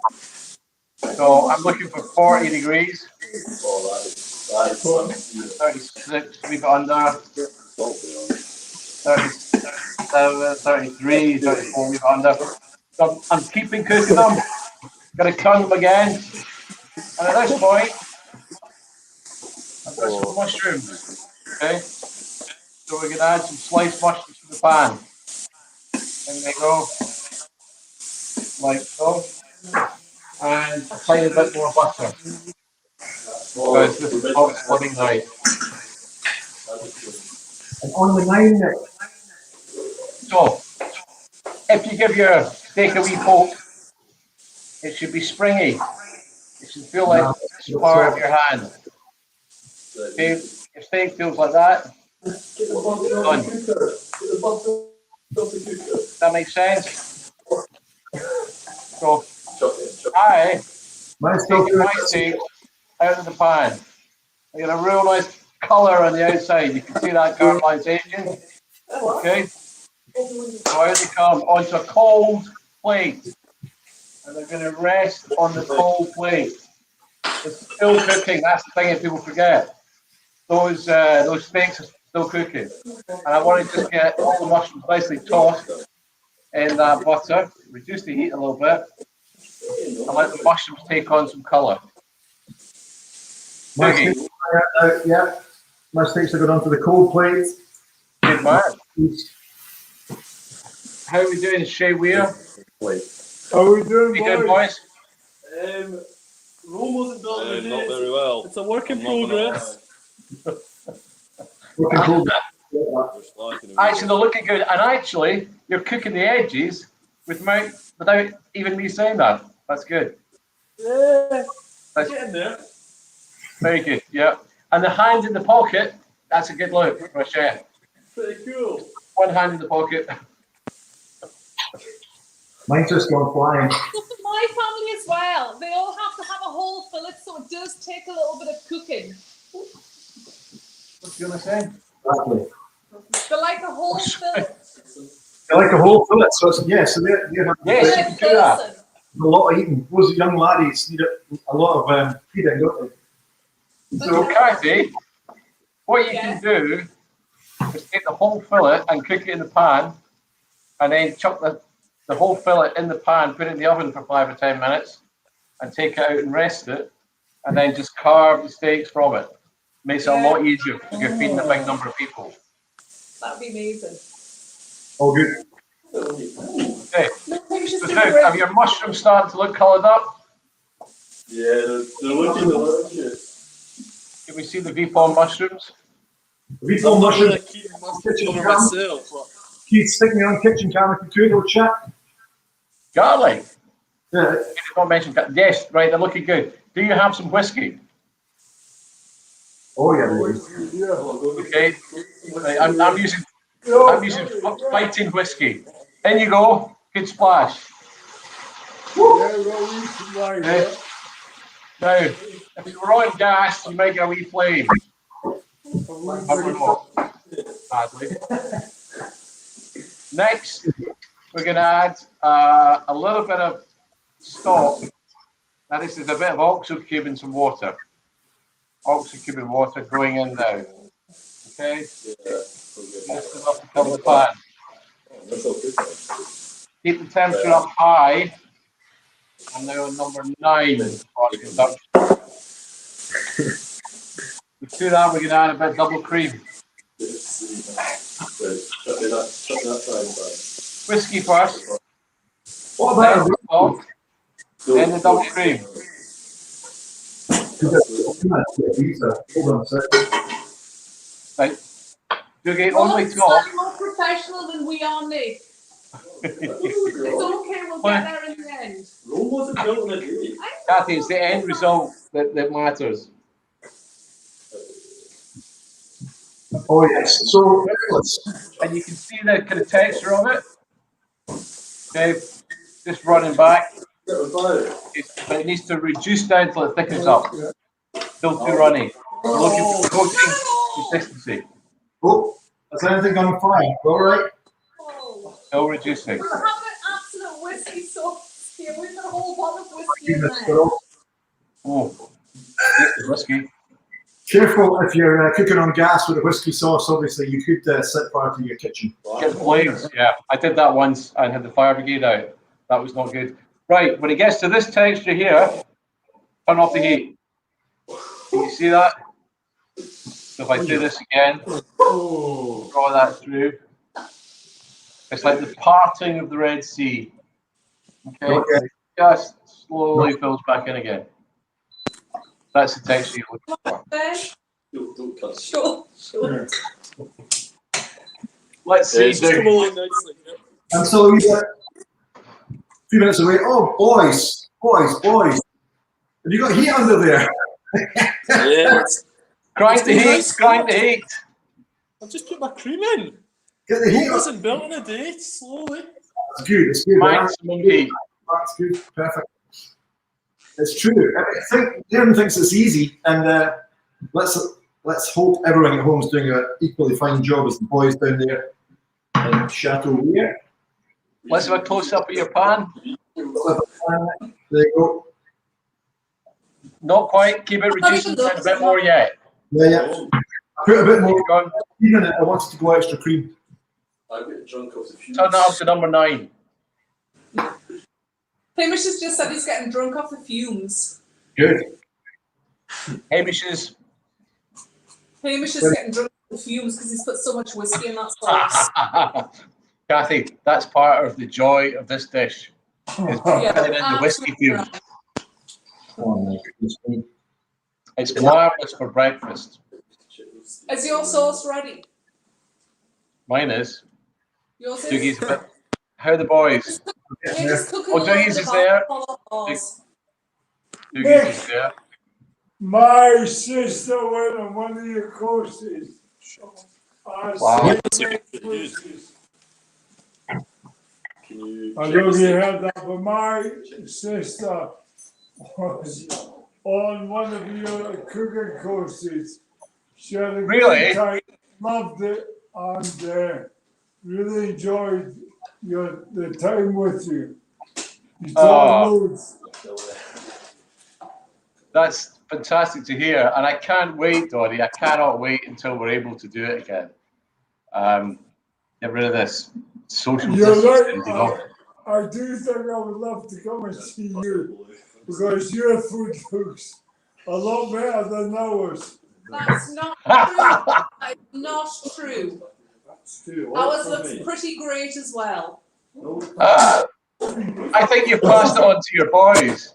No, Angus thinks his steak's about to run away, but we're getting there. That's how you like your steak.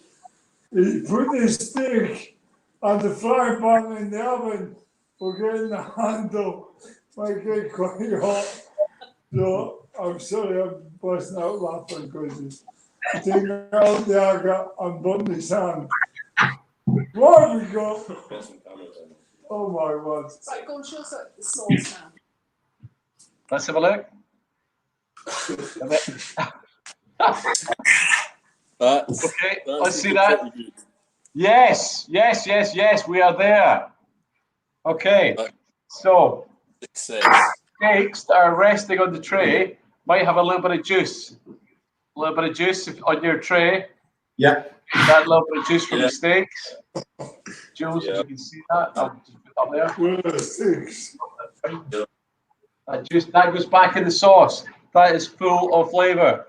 Okay. Put that frying pan in the sauce. That goes back in there. Stir that in.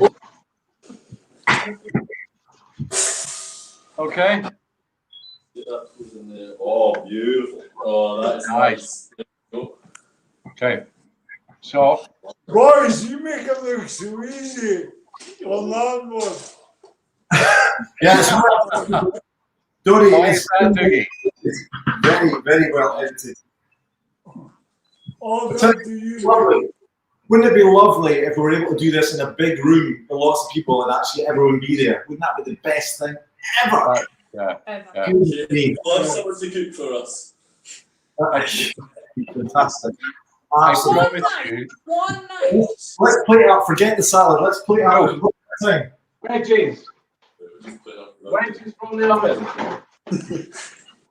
Get them spin on. And then there's one. Plate. Pretty cool. Wedges on plate.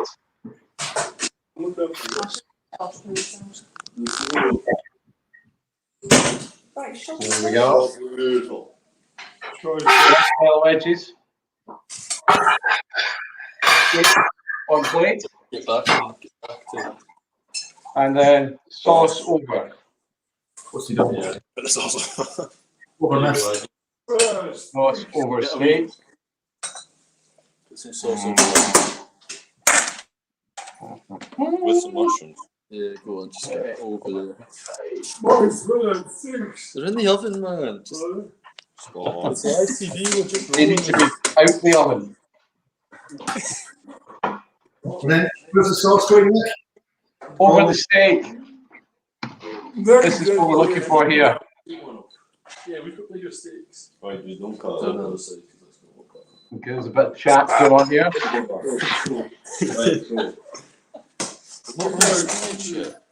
Oh, that looks the business. Wow. Yes, looking good. Right, I can just take a wee bite of that like they do in the live TV programmes. I'll get your fork. So, Dougie, I think we need to get these boys onto the next series of the Great Food Guys. Go on then. Yeah, we absolutely do. They have talent. That is the business.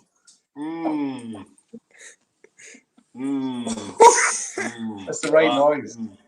That's good. That looks just like, yeah, all those amazing cooking shows. Listen, very much, Kathy, the boys. Great to see you guys. I think we're going to speak to you a bit later in the program, the dinner, whatever it is we're doing tonight.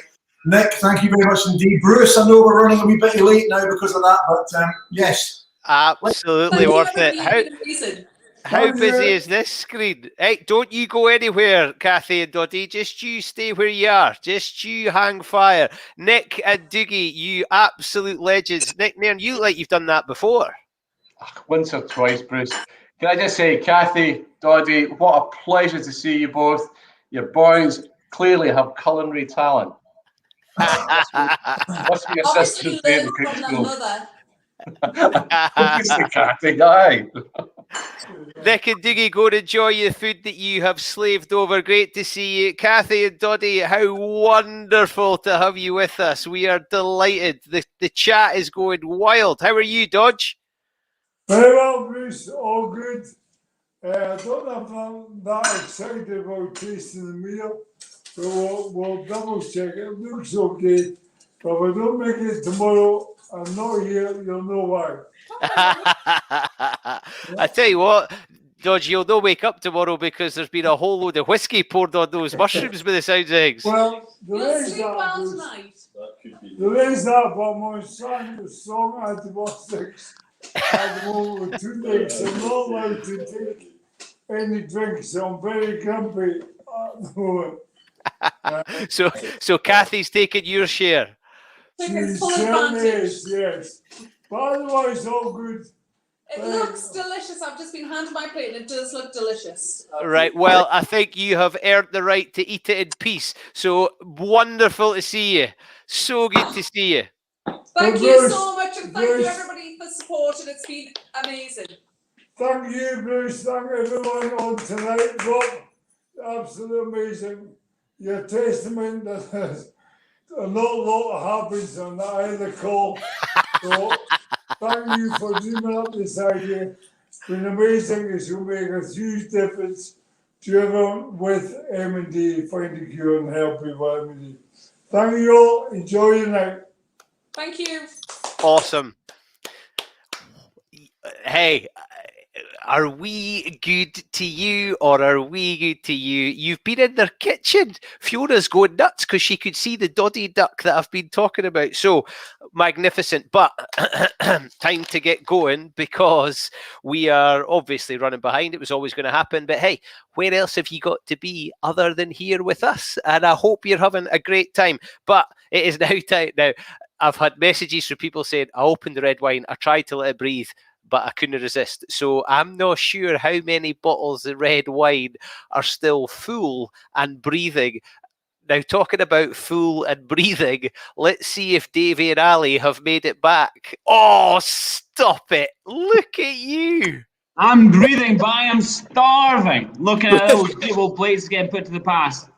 Bruce, how are you spelling that particular fool? Hey, I've got to say, boys, I saw the whiskey going on to the mushrooms. Now, they're my kind of magic mushrooms, by the way. Hey, and then it was made even better with a bit of double cream. Really, everything tastes better with whiskey and double cream, doesn't it? Absolutely. Davy, I'm sorry, mate. I've started again. I knew that. Oh no, I'm well ahead of you, Ali. I'm well ahead of you. I reckon you have both started, so I'm going to let you finish. Gentlemen, the stage is yours. Thank you, Brucey. Tell you what, so Ali, tell me, whose house would you want to be at? Looking at those plates getting put on the table there.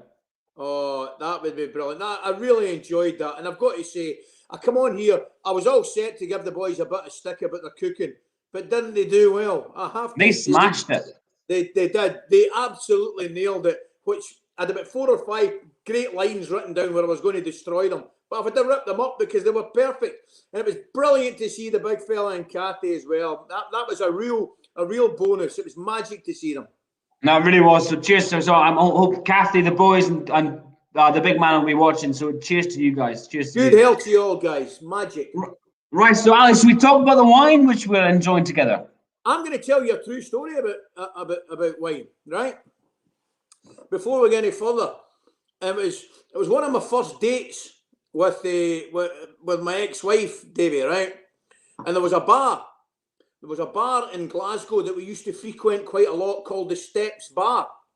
And it was very much a working man's bar. They used to play dominoes and darts and things like that. And I arranged to meet my ex-wife. She was coming to pick me up. I think we're going to cinema. And I was having a couple of beers with the boys. And she came into the bar and I hadn't finished my drink. So I said to her, would you like a drink? And she looked about the place. Clearly wasn't too impressed with the establishment that George was running at the Steps Bar. And she said, yes, I'll have a glass of wine, please.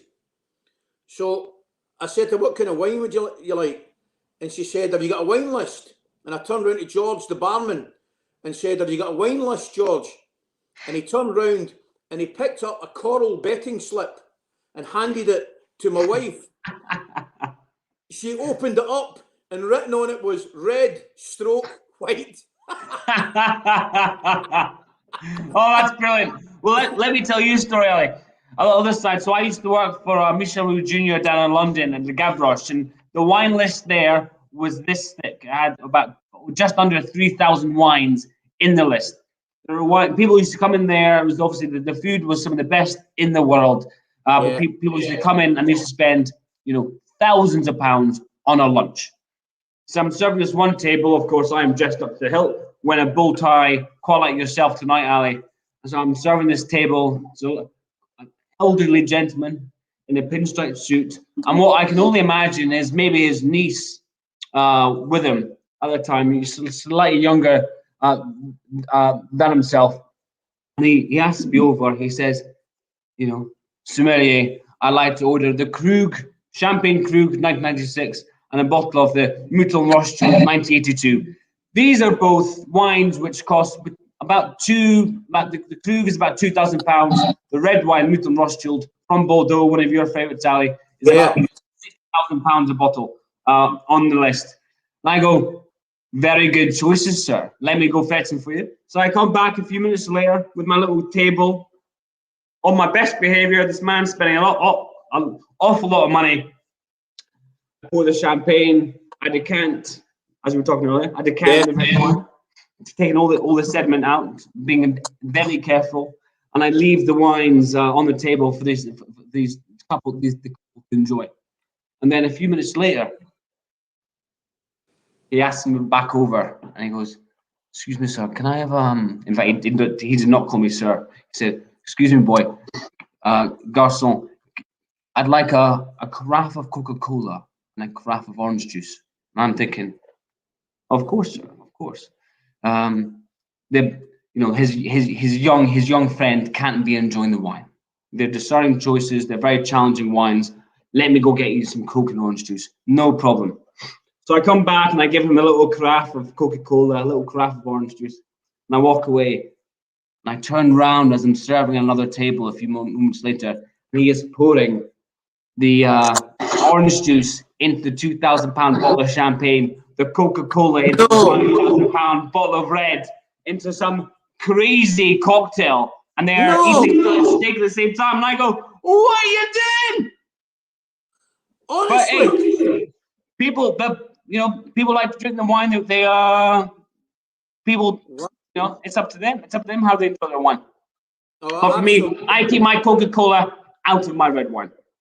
Oh, that's unbelievable. I've got to say, that's frankly unbelievable. But believe it or not, this red wine that we're about to talk about, Davy, I am quite familiar with.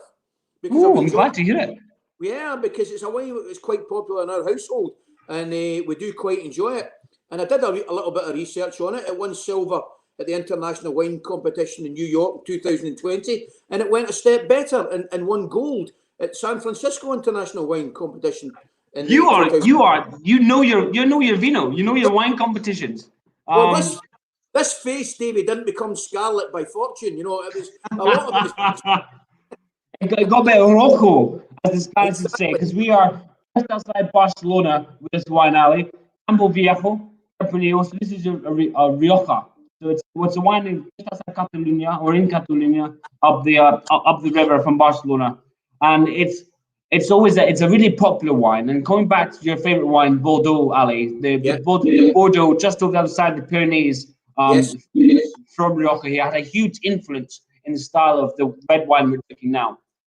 So this is Rioja. What does Rioja mean? We've talked about the delimited area where it's from. It's always a blend of a few different grapes. The main grape is Tempranillo, which is grown all over Spain. And this gives a lovely sort of plummy cassis, sort of sour cherry character to all the wines it produces. But the great thing about Rioja and Campo Viejo, which we're drinking now, is the oak. It's aged in. So all the wines are aged in usually American, but often French oak barrels, and this impacts a few different characters on the wine. One, it's about texture. So the tannin, you like to have red wine steak. Steak is very proteinous. It's the tannin, it's the structure, the drying quality in red wine, which also contains protein. So it helps break down the steak in your mouth, because they're both blending together when you're drinking it. So it helps with the smoothness of the tannins, the oak, over the light micro-oxygenation when the wine spends in barrel. But the best thing about oak is the flavor we get. And you get this amazing, slightly coconutty, vanilla, sweetness, coffee, chocolate character from the oak. And that's when you smell when you smell this wine, you're smelling lots of fruit, but you're smelling lots of sweet spices too. And that's when the oak is aged. Can I, Davy, because I mean, clearly wine it can be a very personal thing. People enjoy different wines. It's very much to your own taste. But this is, it's a wine that's become very, very popular. But at the same time, I think it's a very, very reasonable price too. Would you agree? Oh no, 100%. I've luckily, throughout my job, I've tasted wines which, I used to go blend wines across South Africa or Italy, which they'd be the bottom shelf. They'd be £3 in the supermarket, right up to the ones which cost thousands of pounds. What is really impressive about Campo Viejo, firstly, it's great because it's sold just about everywhere. Most of the supermarkets, most of the multiples across the UK, you'll find it. But the quality and the consistency in every bottle you'll find wherever you buy it is really impressive. So it's always, if you're looking for a wine which you want to relax, you don't need to think too much about, and you just want to enjoy it, Campo Viejo, it's got a gold medal in San Francisco, it's got a silver medal in New York, what you said, and it always ticks the boxes. It's funny, Davey, because I think the first time we came across this particular wine, well, it's not going to be too unusual. I think it was down in Portugal, because we obviously enjoy going to Portugal on holiday. And that's another country where I've got to be honest with you. I said to you earlier, if I had one choice, it would be French, particularly reds. I enjoy French reds, but at the same time, I enjoy exploring the different Portuguese reds as well. You know, and in the Alentejo region, there was horrendous fires, as you know, I think a couple of years ago. It was all over. Some of the vineyards got lost to it, which was tragic, obviously.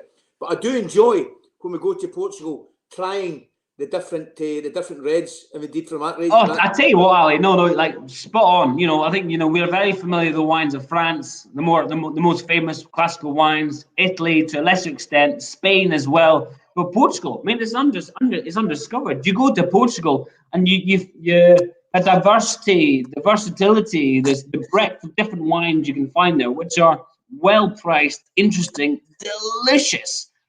There, which don't make it back to UK shores. So I've been in Portugal, and for my first ever trip as a young wine buyer, I went over buying. I was blending Tesco Finest, Corigo Nacional.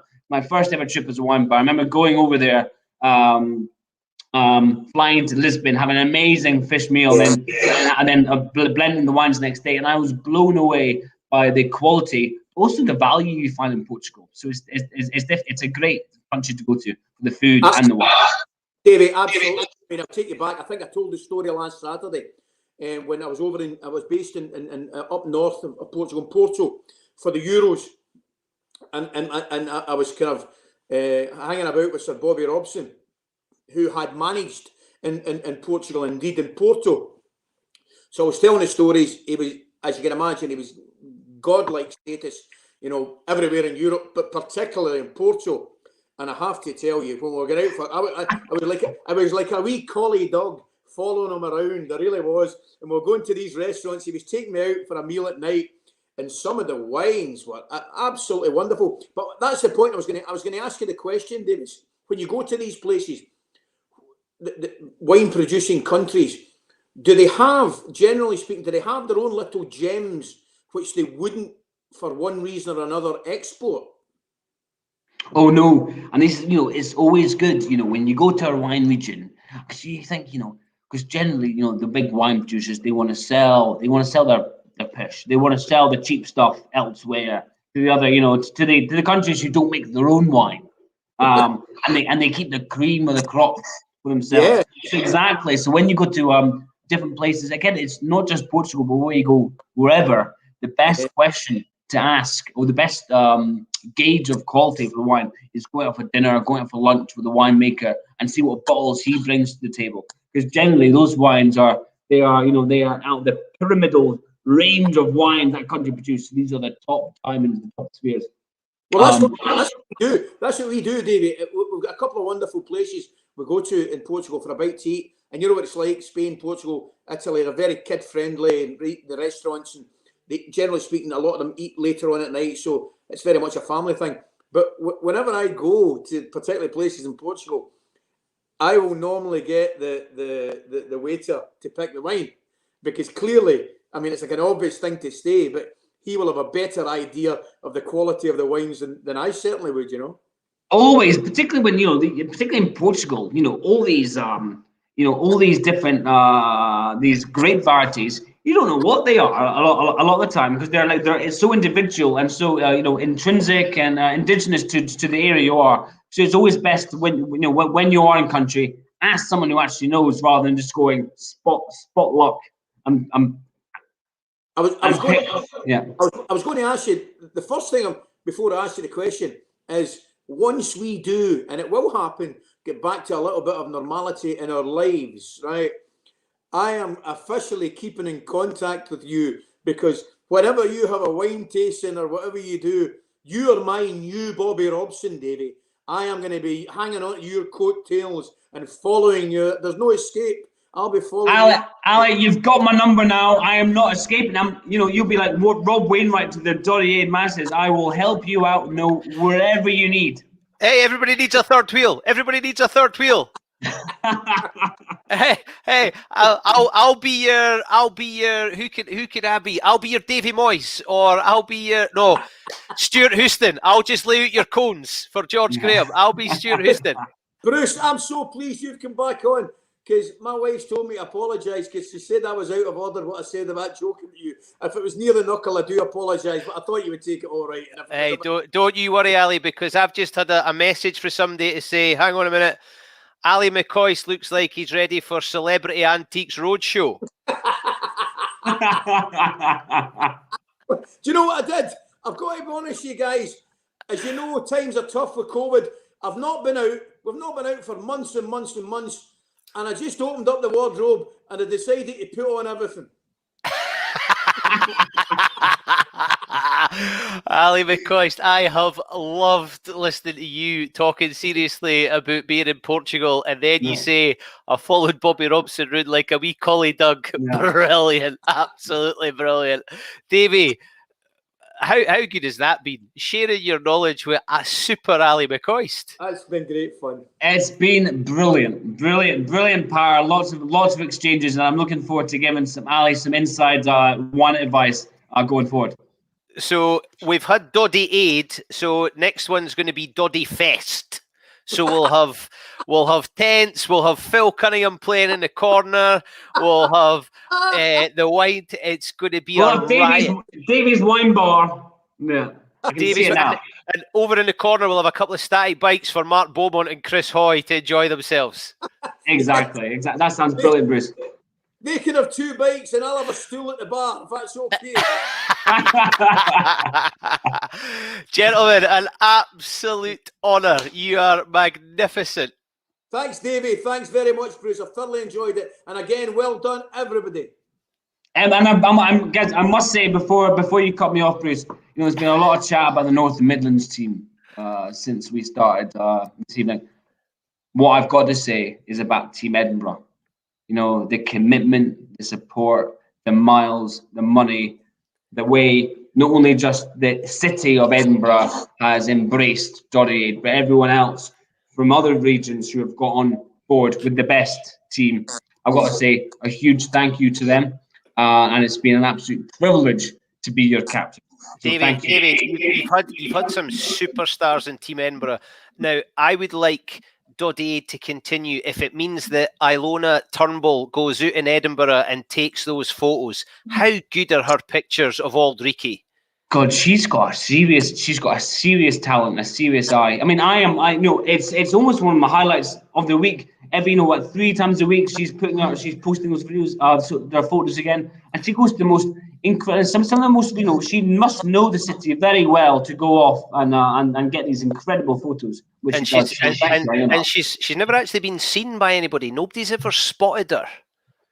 I've had my eye out too. I've had my eye out. Hey, just you be careful. You're beginning to sound like Ali McCoist now. Right, you two. Oh, here he goes. Go on. Before you disappear, I've got to, it would be totally remiss of me not to mention the Glasgow team. I've got to thank my skipper.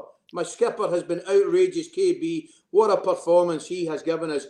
And unlike the Edinburgh team, who have had 1 or 2 superstars, the Glasgow team, I can confess, has been made up of an amalgamation of bam pots, frankly.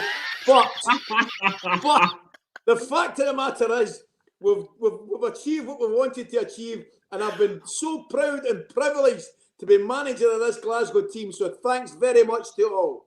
Ali, you better stay tuned because we've got KB on later for an absolute smash hit. So Brilliant. make sure you stick with us. Right, you couple of fannies, away you go. Sling your hooks.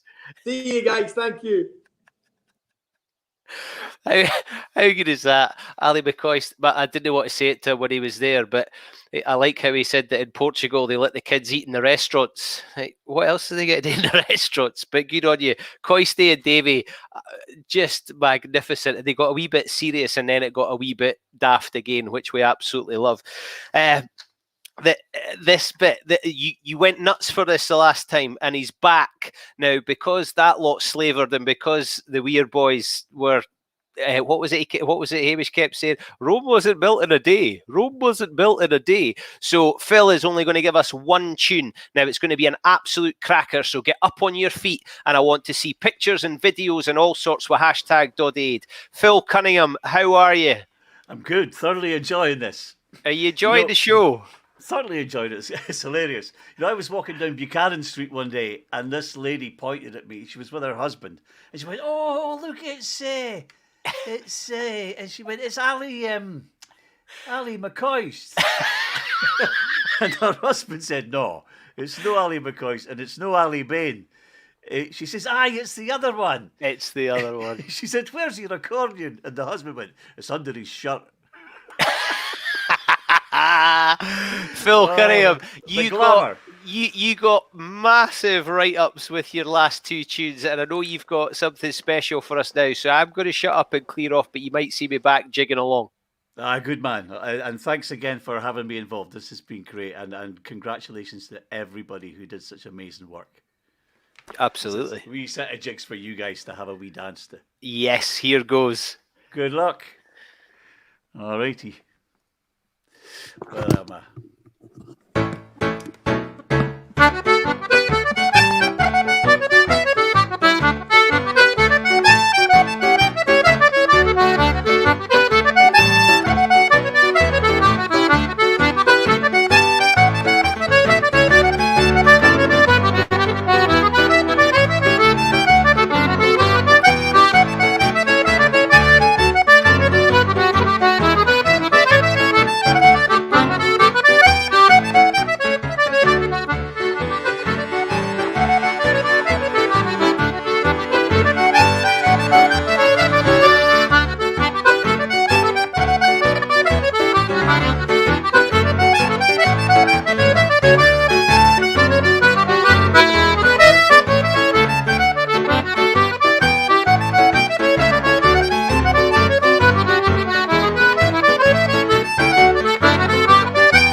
Good moves. Good moves.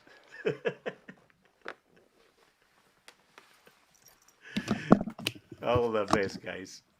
I am absolutely knackered, Phil. I enjoyed the club.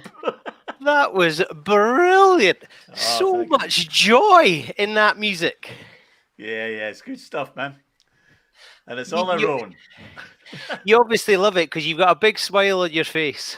Oh, this has been on here for 45 years, man. Yes, I love it. Phil, thank you so much. Everybody has loved that. You were getting lots of messages again. I know you've not got your goggles on, so you might not have seen them. But Phil, an absolute pleasure. I'm going to go and pant somewhere else, but brilliant to see you. Thanks a lot, guys. All the very best. Good luck tonight. Thank you, Phil. What an absolute legend. Don't you just love it?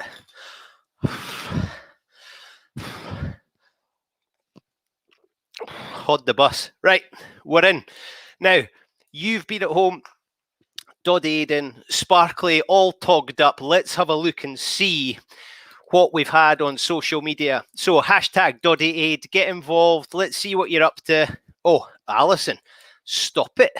Cheers, great night, great cause, hashtag Doddie Aid. Alison, that looks like quite a posh glass you've got. And what's going on? Get the curtains drawn, it's winter. Katie Ballantyne, 234.2 miles later and all dressed up. And you look like you're ready for a night in. So good on you, Katie, looking absolutely stunning. Loving the dots, loving the dots. Top of the stair, did you slide down the banister? Oh, yes, I knew it was going to happen. I knew it was going to happen. I got a message and I said, get that on Twitter. And look, the can of genius, looking absolutely brilliant. Been out for a walk to rack up the miles for Doddie Aid and then showered, glad rags on, can of genius in hand. Cheers. I hear, oh, look at that. Is that not just too cute? Alan Stephen, you're a lucky lad, eh? He must be rolling in it. Are we thinking Alan Stephen's loaded? I'm thinking he's loaded. Look at that. Dinner party, great cause. Hope everyone has a great night. Alan, I hope you and your lovely ladies are having a great night. Brilliant to see you. Look at those smiles. That's what we're doing. Oh, yes. They did say if it's on the gas, there might be a wee flame. Rob, I don't know. Is there a fire? Is there a fire station on call? Rob's probably the fireman on call. Look at how look at him. He can do everything. Isn't he just about bloody perfect? And now he's cooked. I bet it tastes delicious. Rob Wainwright, what a man. Imagine coming up with what he's done. Rob Wainwright's the man. You doing this? Phil, yen. Coisty, yen. Davy, yen. Kelly, yen. Ailey, yen. What an absolute star that man is. What a pal.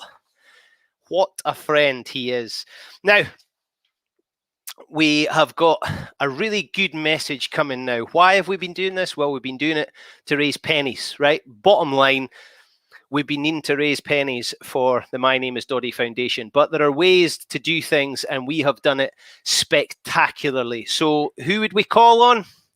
The one and only CEO of the My Name is Doddie Foundation, the magnificent Jill Douglas, who we've already seen on Ladies' Night on our Thursday night shows, and the magnificent Sean McGrath, who is the foundation medical lead. Oh, stop it, Jill Douglas and Carol's in Russia. Look at you. Yes, no wonder you're purring, Jill Douglas. Sean, how are you? Brilliant to see you. Very good, and thank you very much. This is a great evening. Oh, good. I'm pleased you're enjoying it. And we're going to hear from the two of you to hopefully just make sure everybody's crystal clear about where these pennies are going and what this good cause has done. So I'm going to clear off because let's face it, I am knackered after jigging about to Phil Cunningham, and I'm going to go and lie down while you guys are talking. So take your time and I'll be back. Great to see you both. Cheers, Bruce. And can I just say, we've seen the full repertoire from Bruce tonight, haven't we? We've seen him hosting this amazing show. Jules Holland is shaking in his shoes. And then we've seen him dance. I don't think I'll ever get over that. Now, this is the first time I've been dressed up for a black tie with a glass of champagne in my hand, wearing my slippers. However, it's just fantastic to be here. And Sean, great to have you with us as well. Sean McGrath is just amazing. He has been with us from the very start, is our medical strategy lead, which is a very grand title, and he will explain more in a moment. But what I wanted to say, first of all, was just a massive thank you to everybody. Obviously, the people who've been involved tonight, and Keith, who's behind the scenes masterminding it all, and everybody involved in Doddie Aid, the wonderful Phil Cunningham, and Ali McCoist. Listen, I want Alan Brazil on with Ali next, but to hear Davy and Ali talking about wine was just fantastic. And, I just can't wait to be sitting in Portugal in a nice restaurant with a nice glass of something after listening to them talk about that. But that's by the by. It's been a phenomenal few weeks. And I think what it's shown is this incredible groundswell of support that we've felt right from the very beginning through the whole journey of the foundation. But I think it's really crystallized in the last few weeks because people have connected with the foundation and Doddie Aid. They've wanted to be involved. They've really, really dug deep and gone to extraordinary lengths to support this amazing, amazing thing, which obviously was the inspiration of Rob Wainwright and his long-suffering group of mates. And so let me just tell you a little bit about what we're going to do with this incredible amount of money that you've raised, because when we set out back in 2017 was when we launched the foundation, but prior to that, in 2016, when Doddie was diagnosed at the end of that year, and into the spring of the year afterwards, Doddie spoke a lot about the lack of progress that had been made in the fight against motor neuron disease over the last 20, 30 years. He was frustrated at the lack of progress that had been made, the lack of treatments, the lack of choice, the lack of hope for patients. And that led to us eventually coming together. And we began to raise money, but we wanted to be able to invest that money wisely. Raising money sometimes is the first part, but you have to be responsible what you do with that money, because if you invest that money in us, we need to make sure we spend it in the right way and try and get what we all want, which led us to Sean, because Sean, right from the very beginning, had engaged with us. He's a great friend of Kenny Logan's, who's a great friend of the foundation. And Sean, we'll talk in a moment about how that happened, but came on board and in the last 3 years is basically an integral part of what we do at the foundation, and has been instrumental in establishing how we've invested in research and establishing our scientific advisory board. So Sean, I'm going to let you just say a few words about our wonderful board, our advisory board of neurologists and professors, and who they are, how we brought them together, and a little bit, a sort of overview of how we have come to where we are today, and I'm just going to give you a quick figure here, folks. Up until to date, we have committed just shy of £6 million into MND research, targeted MND research. That's a phenomenal amount of money from a standing start. And we've got massive plans as well. So Sean, if you can just give us a kind of overview of what we've been doing over the last couple of years, and particularly your role with that. Sure, absolutely. And thank you, Jill. Thanks for those very kind words. And from me, just hello to everyone. And can I also just say, I've been loving the cooking, watching everyone cook. And I saw Coisty with the red wine there. He has some hidden skills, which I certainly didn't know about. So yes, heartfelt thanks to everyone that's involved in this effort. It's been, and for the whole of the Doddie Aid, raising extremely valued funds to support our research quest. To find meaningful treatments. That's what we're trying to do, meaningful treatments for motor neuron disease. We have a research strategy, which essentially is to fund, guide, and enable the smartest, the most efficient, and most effective research to expedite new treatments for MND. So we work with, as Jill said, the 10 leading MND people in the country, research clinicians, to help guide our thinking and to achieve what we want to do, which is ultimately to find treatments that will first of all slow, then stop, and ultimately reverse this awful disease. And that's no mean challenge. So our promise to everyone that raises funds really is to work very hard and strain every sinew to make this happen. So how we do this is some of the areas that we focus on. The first thing I'd like to say is what we try and focus on is there's a lot of work going on, a lot of research going on in labs up and down the country. We want to try and focus on clinical research, which essentially is clinical trials with actual patients. So that's the first tenet of what we're trying to do. The areas that we focus in is in gene therapy. There's been big advances made in certain types of MND, which will benefit all types of MND. So quite a bit of the research has gone into, the research funds has gone into that. We also invest in biomarker work. So biomarkers are human biology clues or indicators what the disease is doing, and there's not a lot in MND. So we're trying to find new biomarkers, and biomarkers essentially tells us what the disease is doing, if it's progressing, and importantly, if you give a treatment, if it stops progressing. And so we work with the Oxford lab looking at biomarker research. And probably the best area, the most potential for a quick win is in repurposing. And what repurposing is, we test existing drugs. So these drugs are available for other diseases. They are already out there. They're already licensed. They've been through their safety. So we can very quickly screen these older drugs and see if they have any effect on on cellular models of motor neuron disease. And we've already seen some encouraging signs. And you might have heard about some of the work that was done from Edinburgh last week. We were involved in some of the funding for that, which was looking at a stem cell model of the disease. And so that's those are the areas that we have been focusing on. And the last one, I would say, is, as I said, is the clinical research, and we are funding part funding 2 very large platform trials. And the beauty of platform trials, instead of testing a drug, seeing if it works, this takes a period of years, seeing if it works and then starting again. A platform trial, you can test a number of drugs all at the same time, and that's obviously a much quicker way of seeing if the drug is, if various drugs are working at different stages of the disease. I think that gives you a quick overview of what we're doing. And Jill says we're working with 10 of the leading neurologists in the UK, and they really help guide our thinking. And what we do know is they all tell us, and we feel it as well, that although nothing has happened for the last 30 years, we feel that things are happening now, and we want to expedite this as quickly as possible to try and get some new drugs and potentially old drugs into MND patients to see what effect they might have. And you know, you make it sound quite straightforward. I know, Sean, the amount of effort that you've put in and the amount of work that goes into this, and to bring together these amazing professors and neurologists happened because of the profile of Doddie and because people wanted to help and wanted to become involved. And we meet up a couple of times a year, and they report to us and they tell us what's been happening. And one of the great elements of that meeting is always when they bring different papers that have been published and things that are happening within the research community globally, and share those with us. And then we ask them lots of questions.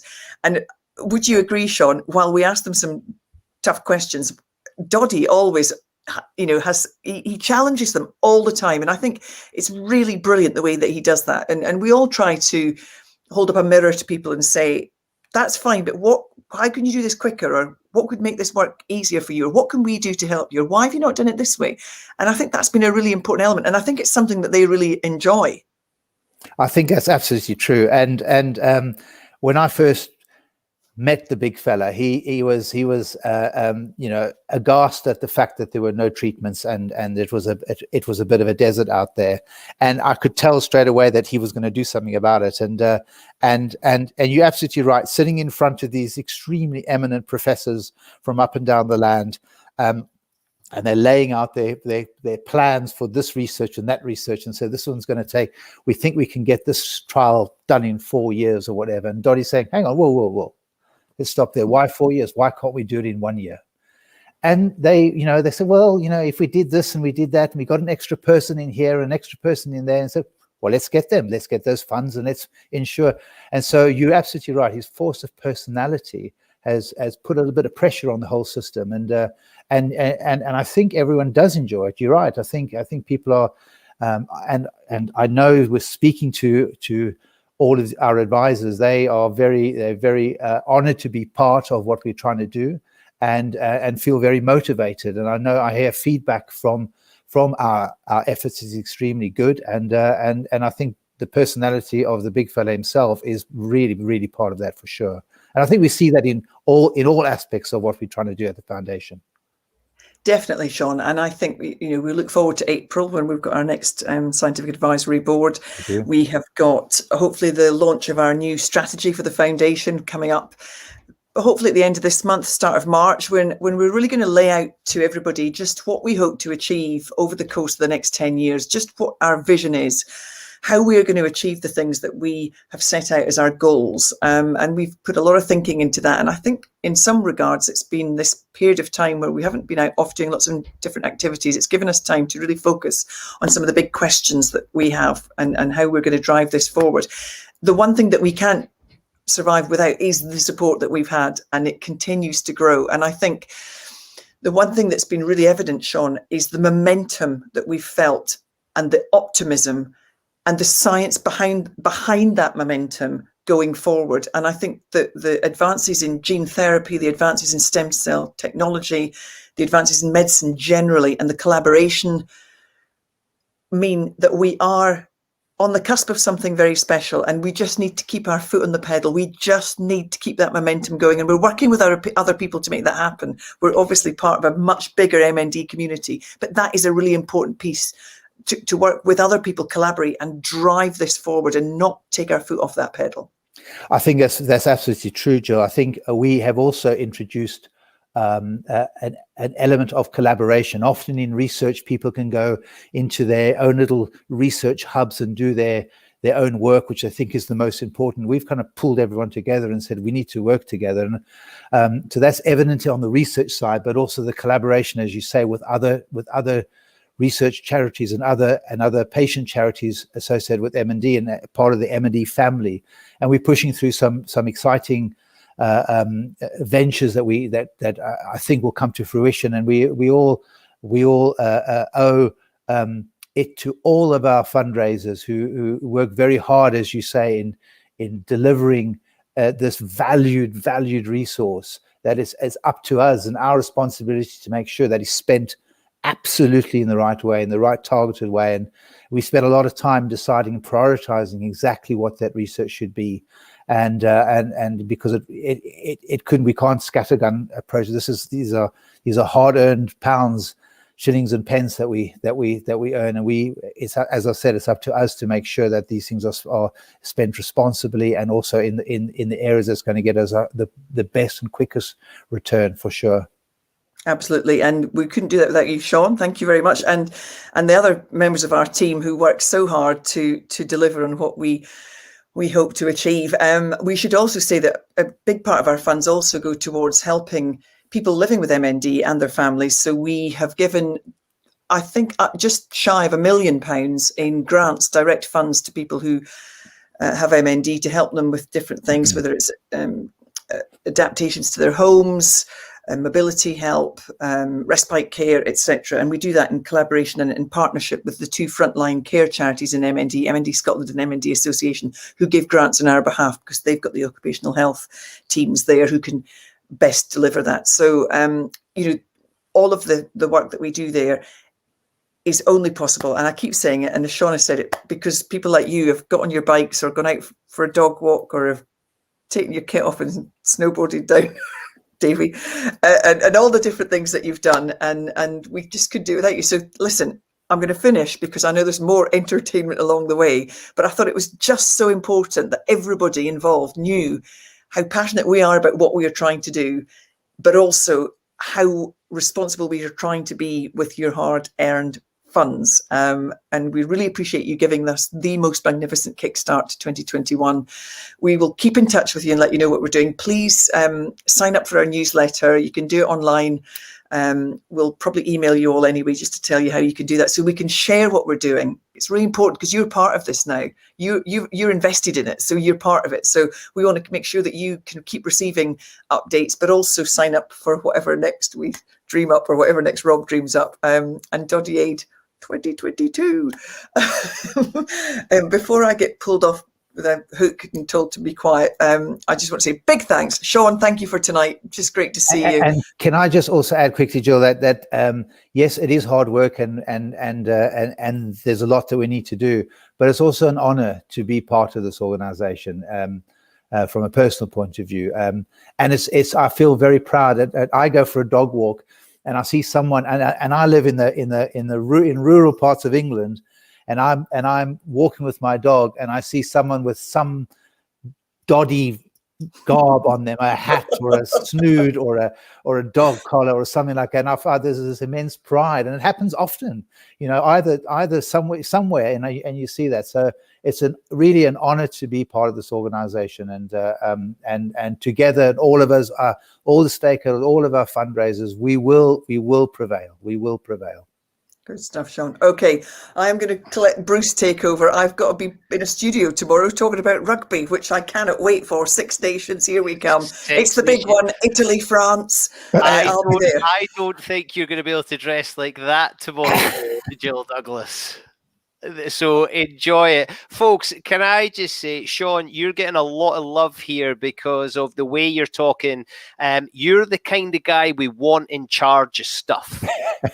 Right? So please keep it going. Now, Jill is also the kind of person we want in charge of stuff because she's a bit like Rob. When Jill says jump, you say how high, how many times, and when to stop this. So Indeed. absolutely brilliant. Now I'm going to jump on here, and I want the two of you to stay on here because this is me, right? But you two can just nod in approval.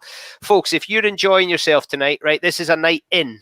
But hopefully it's a good night in. Now, I know that you've done heaps. I know you've walked and you've run and you've cycled and you've done all those things. But if you're having fun, go and donate an extra £5 because I've just been told there are 1,000 people watching now. So if all those 1,000 people donate a £5, Doddie might be able to get that guy that we need to make it happen in a year rather than 4 years. So if you're enjoying it and if you can, go and stick an extra £5 in and let's see what we can make happen to those totals. Jill Douglas, you are magnificent and we absolutely love you. Great to see you. Enjoy tomorrow. And when you're on the telly, we'll all be able to go, we were talking to her last night. We were listening to her last night. Sean, first time I've met you with an accent like that. I'm surprised you're not playing for Scotland tomorrow. It is great to see you both. Enjoy the rest of your evening and thank you so much. Thanks all. Well done. Cheers, Bruce. Well done tonight. Thank you. So, now that's the good stuff. Go on, please, if you can afford to, and if it's.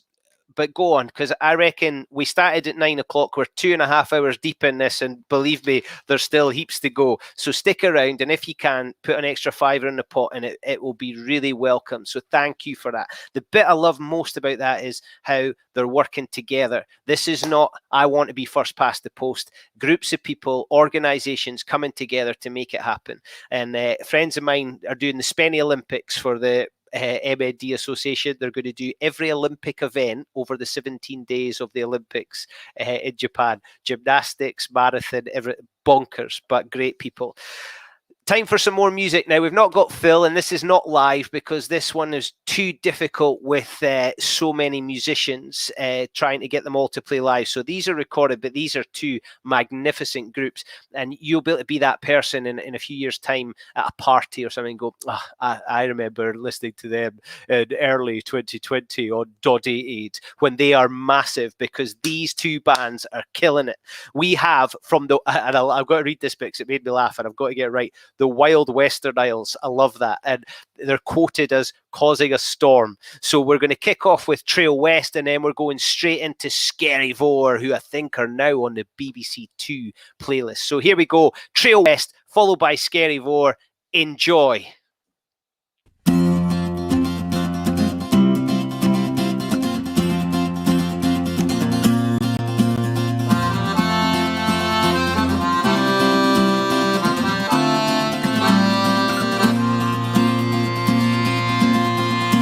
Farewell, ye dungeons dark and strong, a long farewell to thee.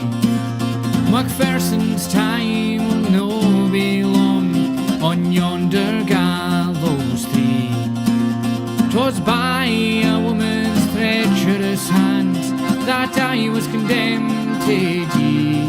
Aye, she called me over to the windowsill, and a blanket she threw over me.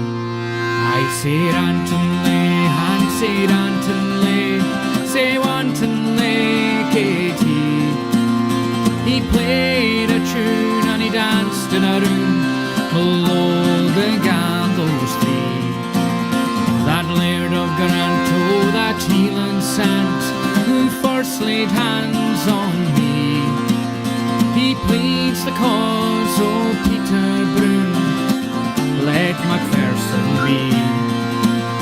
Untie these bands, stay off my hands, and bring to me my sword, 'cause there's no another man in all of Scotland that'll brave him at a word.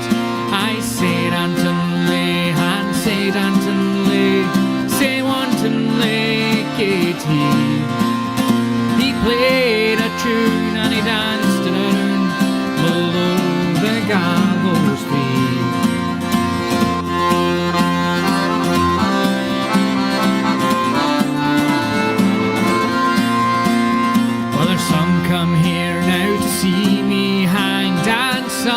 to buy my fiddle. But before that I depart with her, I'll break her o'er the middle. Aye, he's taken the fiddle into both his hands, and he's breaking it o'er a stave, saying there's no one other's gonna play on her when I am dead and gay. I say Anton Lay, and say Anton Lay, say Wanton Lay, Katie. Well, he played a tune and he danced it around below the gallows tree.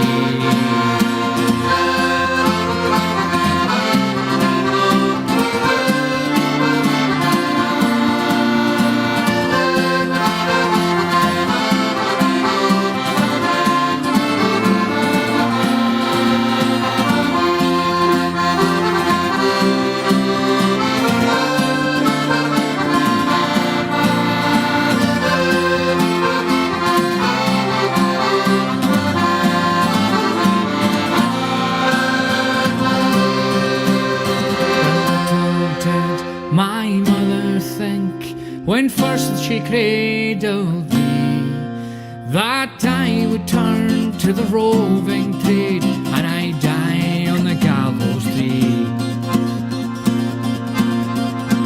At a previous coming o'er the brig o' Banff for to set Macpherson free, and so they put the clock there 4:15 and they hanged him from the tree. I said Anton Lay, and said Anton Lay, say Wanton Lay, Katie. He played a tune and he danced it around below the gallows tree. I said Anton Lay, and said Anton Lay, oh say Wanton Lay, Katie. Oh, he played a tune and he danced it around below the gallows tree. One more time. Anton Lay, and said Anton Lay, say Wanton Lay, Katie. Well, he played a tune and he danced it around below the gallows tree.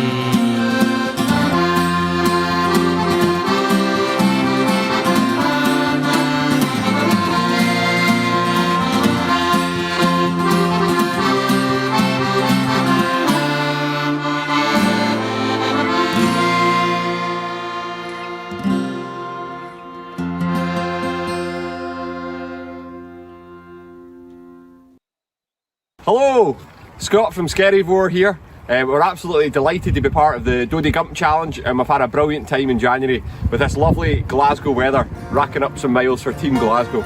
So well done everyone, and all your miles and all the money that you've raised for this amazing charity, and we just hope you enjoy a well-deserved rest now. So all the best to you, and hope you enjoy this track. Cheers! Here we both stand, burning the stars like the dance floor. All that we need is here in the still of the night. All of the words can never describe the wonder, the feeling of peace when everything is just right. Here we both stand, longing to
Take my hand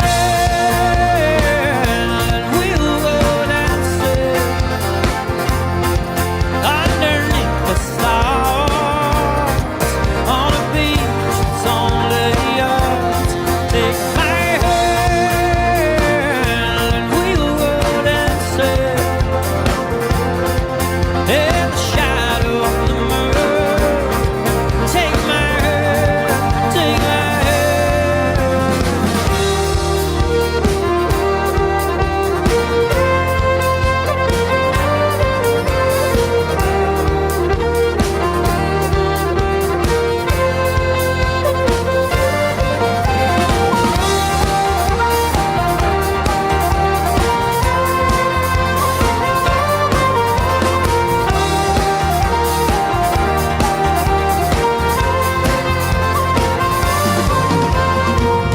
Summer sky, its beauty was no surprise.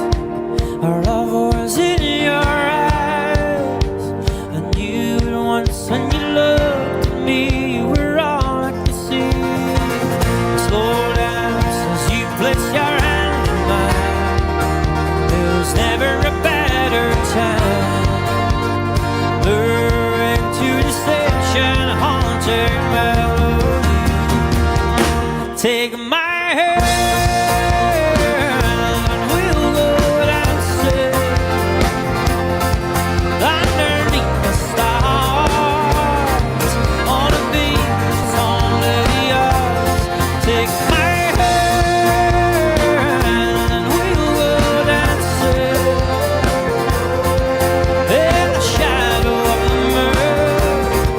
Take my hand, take my hand, take my hand and we'll go dancing underneath the stars on a beach that's only yours. Take my hand and we'll go dancing in the shadow of the moon. Take my hand, take my hand.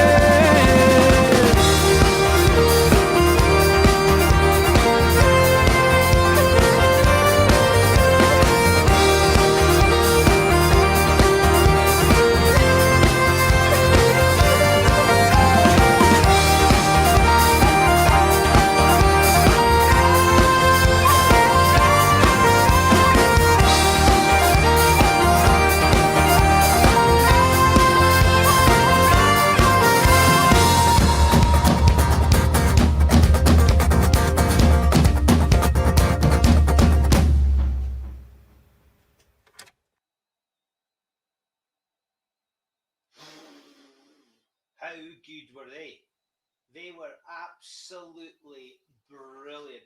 Lots of love for them on the toolbar. People going nuts. Now, Doddie Fest is on, and I've had an idea. Rob, prepare the island because we're having Doddie Fest on call. Yes, we are coming to call. The locals will be going, yeah.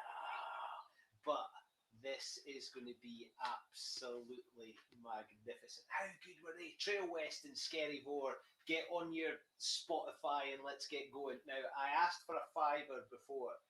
Now, if Trail West and Skerryvore have not got you thinking, actually, this night's been all right, do you know what? That is worth a $5. So get involved. Now, we need... we need... Sometimes I talk at my arse and sometimes I talk at the top of my head. So, here go. Did you miss all of that? Some of that was my best stuff as well. Trail West, Skerryvore, Magic, get them on Spotify. Rob, we're coming to call. That's where we're hosting Doddie Fest. There was all. It's live. It's live. It was going to happen. It was going to happen. Right. We're bringing in two of my favourite people now. These are two people who have been involved with Doddie Aid in the leadership of the teams. Now, I had actually met Emma before, but she didn't remember because she's proper showbiz. She didn't know that she'd met me before. But we've now met properly, so we can get over that uncomfortable bit. And Mel Nichols, speaking of people like Mark Beaumont, Rob Wainwright, Chris Hoy, Mad as Box of Frogs, Mel Nichols has been having a bath outside in deepest, darkest Gloucestershire, I think that she lives in the middle of the night, having been just mad. The things people are doing for Doddie Aid is so good. So we're going to have a chat to two of our favourite Doddie Aid ladies. But first, we're going to welcome in Mel Nichols. Is Mel there? Bruce, hello. Oh, wow. Somebody's sparkling all Got dolled dressed up. up for you. That is impressive. Have you been outside for your ice bath, or is that later? Not in this, no. Maybe later. Yeah, maybe after a few more glasses, I might go and brave the ice. Nice. And like me, you've washed your hair tonight. I did, and I brushed it as well. Yeah, makes a change. That was the chat I missed at ladies' night in the green room before it started. That everybody was comparing that they'd washed their hair. Yeah, it's a rare occurrence at the moment. So that's twice in January. So Doddie Aid's having some good side effects for your health and hygiene as well. Definitely, yeah, lots of positives going on. So how has it been with the ramp up to the finish line? Oh, it's been awesome, hasn't it? I'm kind of sad to see it. Do I even say finishing? I don't know. Yeah. I'm I don't want it to finish. Nobody wants it to finish, do they? Everyone wants to carry on. I know. It's one of those things that you're happy it happened, but you're sad it's gone. Yeah, definitely. Yeah, it's been so good, and the more kind of it carries on, the more people want to get involved, the more people are coming together, the more people, you can see their enthusiasm, their pride. Oh, it's just fantastic. It's just been so good on so many levels, and this party is fantastic. How amazing was Skerryvore? How good. Trail West Skerryvore, 2 names now. I hope all those 1,000 people are now going, I'm going to tell my friends that those 2 were awesome. It's so good to see you, and you have been fully involved in this right from the kickoff, and you've obviously enjoyed it. I've loved it, absolutely loved it. I mean, it's such a fantastic cause. It's a cause very close to my own heart, but also, the whole thing about getting people active. That's what I love doing, and encouraging people and supporting people and challenging people. I've had friends that have sort of started running and said, I never imagined I'd be attempting to run 100 miles in, the beginning of January or something like that. It's absolutely amazing. I've tried to kind of get them to do stuff before, like doing exercise classes on Zoom, and they don't really last that long. So this has worked, thanks. It's been absolutely brilliant to get people moving and give them a purpose. Do you think the important bit has been the feeling of that we've been together? Is that help encourage people to do it? I think so. I mean, yes, we've got our districts, and there is that level of rivalry. But I think actually after kind of the initial sort of rivalry, I saw kind of more sort of tribes coming together, that community of just people coming together. It doesn't actually matter what district you're from. Everybody's after, the same reason, the same cause. Everybody's supporting each other, and they tell someone else about it, and someone else gets involved, and someone else gets involved. And it's just that bringing people together and just, being that unity is just wonderful. And, it's been a tough start to the year, hasn't it? So it's just great to give everybody that purpose and to give that sense of pride and achievement. It means a lot. And although the teams have been battling against each other, it's been a great togetherness. Let's bring in the one and only Emma Dodds, who's our Ouija. Good evening. Wow, yeah. Where are you? I'm in my office. I'm in my office, but it's all dark and mysterious. Are you like some crazy Bond villain? Well, that's it. You can't see what's going on in the background, because if you do, I might have to kill you. So I've had to keep it dark. So that's how we roll in this place. You don't know where I live. It's quite a dangerous part of the world.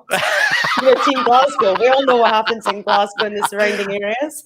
You don't want to give too much away in case somebody's watching and thinking, right, yeah, okay. I can't let you see what strips I've got up on the walls. No, I'm joking. This is not your first time, I'm thinking, Emma. This is not your first time. So how are Team Glasgow?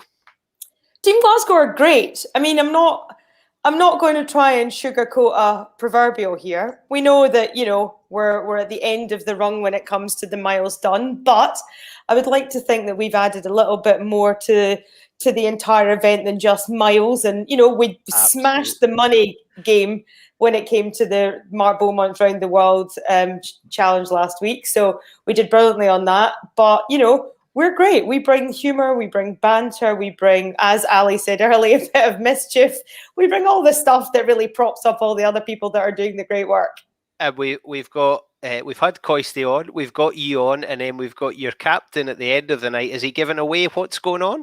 No, he hasn't. But I saw the photograph that he sent to the group chat. So, I mean, the mind boggles. I'm going to leave it there to see what's going to happen when our captain comes on. But no, I mean, it's been an absolutely unbelievable effort. Honestly, everybody who's represented Team Glasgow has done so with such pride, I think. You know, and you asked Mel there about being part of a team. It's been phenomenal. I've done loads of challenges where I've been on my own, you know, trying to raise money and hit targets and do these things. But having everyone's support and, you know, our WhatsApp groups and our Zoom chats and everything that's just gone along with this has been unbelievable. And I'm going to throw it out there. It's a couple of more weeks of lockdown left. Why are we ending the challenge tomorrow? Exactly. Let's carry on. Right. You hang on. In the Wainwright household, he has just been offered an ultimatum. It's if you go with those two girls that are on the screen now, it's all over. It's Rob. finished. It's all over. Yeah, it has Sorry, been Rob. so good. It has been so good, and I think that thing tomorrow is going to be however way the result goes, but it's going to be the full stop on the end of what has been an amazing story. Mel, you've met some new people and got out into that bath in your garden. What's if you had to pick a highlight? Can you do it? Oh, there's so many, isn't there? I think if I had to pick a highlight, it would be the World in a Day ride last weekend. You know, I love riding my bike. At the minute, you know, we're having to ride and having to do stuff on our own. So to come together to ride at home, but to ride 240 miles, you know, around the world together is brilliant, isn't it? And to have all the fantastic guests, just to chat to people, to listen to the stories, and there was brilliant, fantastic guests that kept us going. But actually, it was also the stories from other people that were joining and why they were joining, and the fact that they'd challenged themselves to maybe ride 50 miles, maybe 20 miles, maybe 100 miles, and they all just smashed out the park. You know, they achieved far more than they thought they would. They decided to stay on. They wanted to be part of it, and to hear that kind of those achievements, it was really, really, really heartwarming.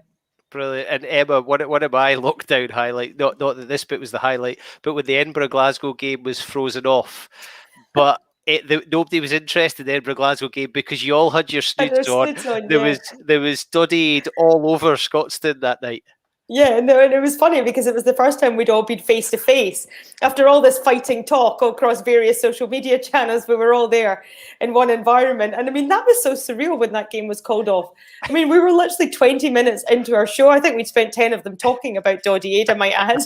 But we'd done all the interviews, and then, of course, the game got called off. But yeah, it was amazing that we could give it that platform. And I know Premier Sports, you know, who Doddie was working with us, you know, when we first launched it, you know, are massive supporters of it as well. So that's great to see. But yeah, I mean, I'll echo Mel's sentiments about the Round the World, because Rory Hamilton asked me if I wanted to join his team, and I was sort of like, sure. And then I sort of started thinking, wait a minute, 60 miles. I have to ride 60 miles on my bike here. Like, I'm relatively new to cycling. I only got my Peloton bike in the first just before the first lockdown. I'm more of a runner than a cyclist, but it was such fun. I mean, it really was. I mean, my fiance and I, and actually we halved it. So we did 30 miles each just due to timing. And Rory, I think he ended up doing about 80 miles, and his partner, Sarah, she did her 60 miles. And then our friend from school, Rob, who has done triathlons in the past, got on the bike at 6 a.m. He did 250 miles. It's incredible. And this pulling power of us all being together to work towards a common goal, it's been amazing. It's been such a privilege to be part of it. And your year has been a memorable year, because I think that's when you put a ring on it, isn't it? Put a ring on it, yeah. I mean, 2020 hasn't been the best year, granted, for a lot of people. But yeah, asked my girlfriend to marry me. She said yes, thankfully. And actually, I'm going to let you into another secret, because tonight is the first night we're spending in our house. We've had it renovated, and here we are. And what am I doing? She's downstairs, and I'm sitting here talking to you guys. Oh, that's dedication. I know where you'd rather be, Emma. I know where you'd rather be. So, Mel, what is there to look forward to? What inspiration can you give us? Oh, well, what is there to look forward to? Now it's finishing. We've got to carry on. I know I think I've got about 20 miles to finish before my 700-mile target. So that's got to be done in the morning, I think. And I think we've just got to carry on this feeling, haven't we? The kind of the togetherness, the uplifting feeling that we've had from Doddie Aid. It's just, been such a boost to so many people. I mean, a lot of people are now, I've seen, have been getting their snoods. So even though they're getting them today, they're so excited. And to see the pictures of them on dogs and on, you know, signposts everywhere. I think that's going to carry on. So we need to get the snoods everywhere. Just keep pushing it out, pushing out the message. You know, keep raising the funds, and just keep doing what we're doing, and just keep that feeling. You know, if you can bottle it, but I think we just keep going. Yeah, we got to keep going. I'm getting as if I've got any sway or anything in this. I keep getting messages going, have you any idea when my snood's going to arrive? I've got no clue. I've got absolutely no idea. But it's so good. So many people have bought into it. Emma, what have you got? What have you got a message for your team, for everybody that's been involved? Looking back, what would be your message?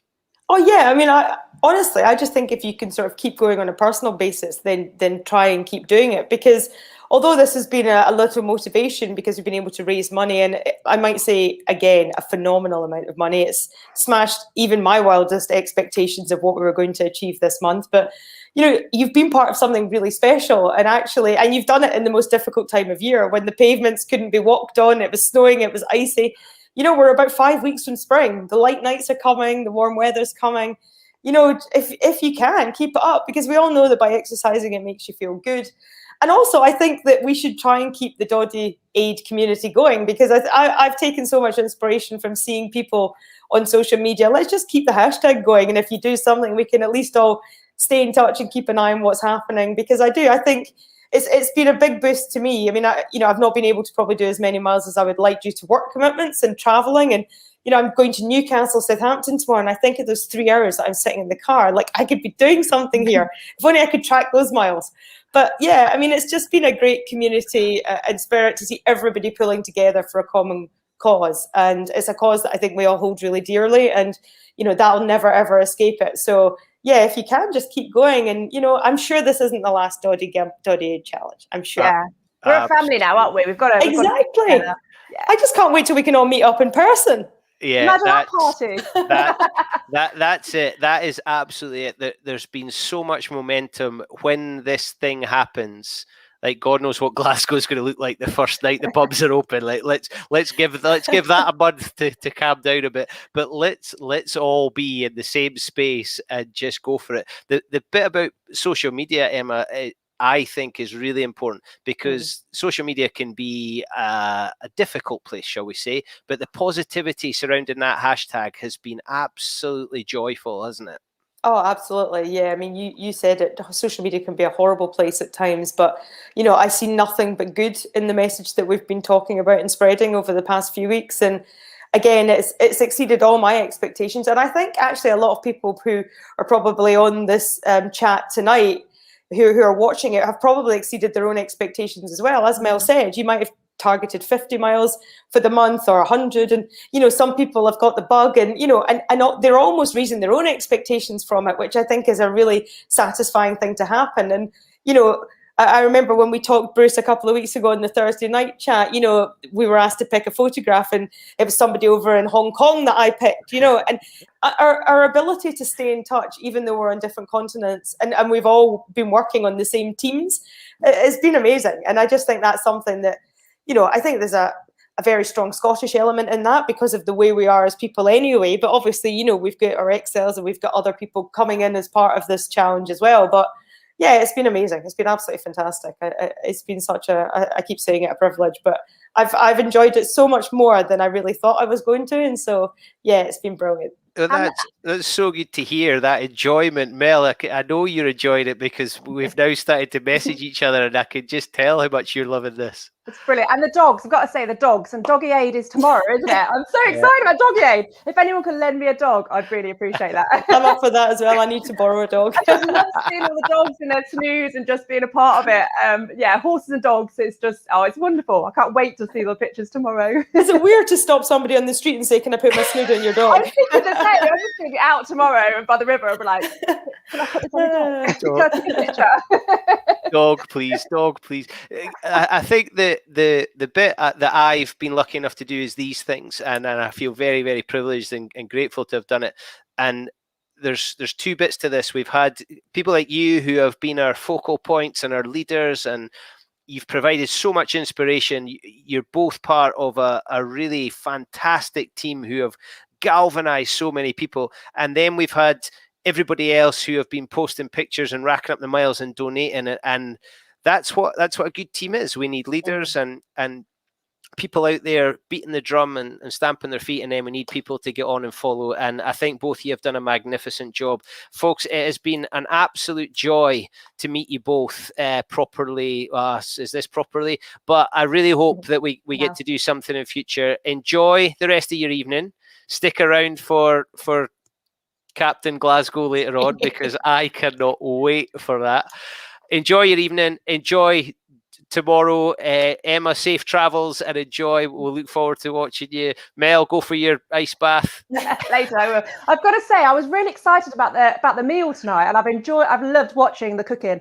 Now, I don't eat meat, so I planned a vegan version, and I had the sauce, I had the mushrooms, I had everything, and I went to pick up my click and collect food order today, and my meatless steak was not there, so I have everything but the steak. So we've given up on that idea. Just have more. Exactly. Just have more. Bruce, well done. You're doing a fantastic job. Oh, brilliant. Stop it. Cheers. Stop it. Mel and Emma, thank you. Brilliant to see you. Thank you. Guys. Thank you so much. So many positive, fabulous people who want to be part of Doddie Aid and be part of this organisation. And how about that? Let's keep it going. Let's have Doddie Aid. Let's keep the hashtag. Let's stick together. Let's meet. These are good people that we're speaking to. Now, this one cracks me up a bit. Now, I'm going to hang her out to dry because you heard about Doddie's sister. Now, Doddie's sister is a magnificent lady, Kirsty Mundell, and her name is proper Mundell. Don't accept anything other than Mundell. Now, Mundell reckoned that I looked like my old man dancing at the Stowpipe band Cayley when I was dancing to Phil Cunningham before. Now, Doddie mentioned that Nick Nairn had been really nice to Kirsty when she went on his cookery course. Now, actually, and this is a direct quote, yes, he was very nice, but at the time he told me that my taste buds must be in my arse.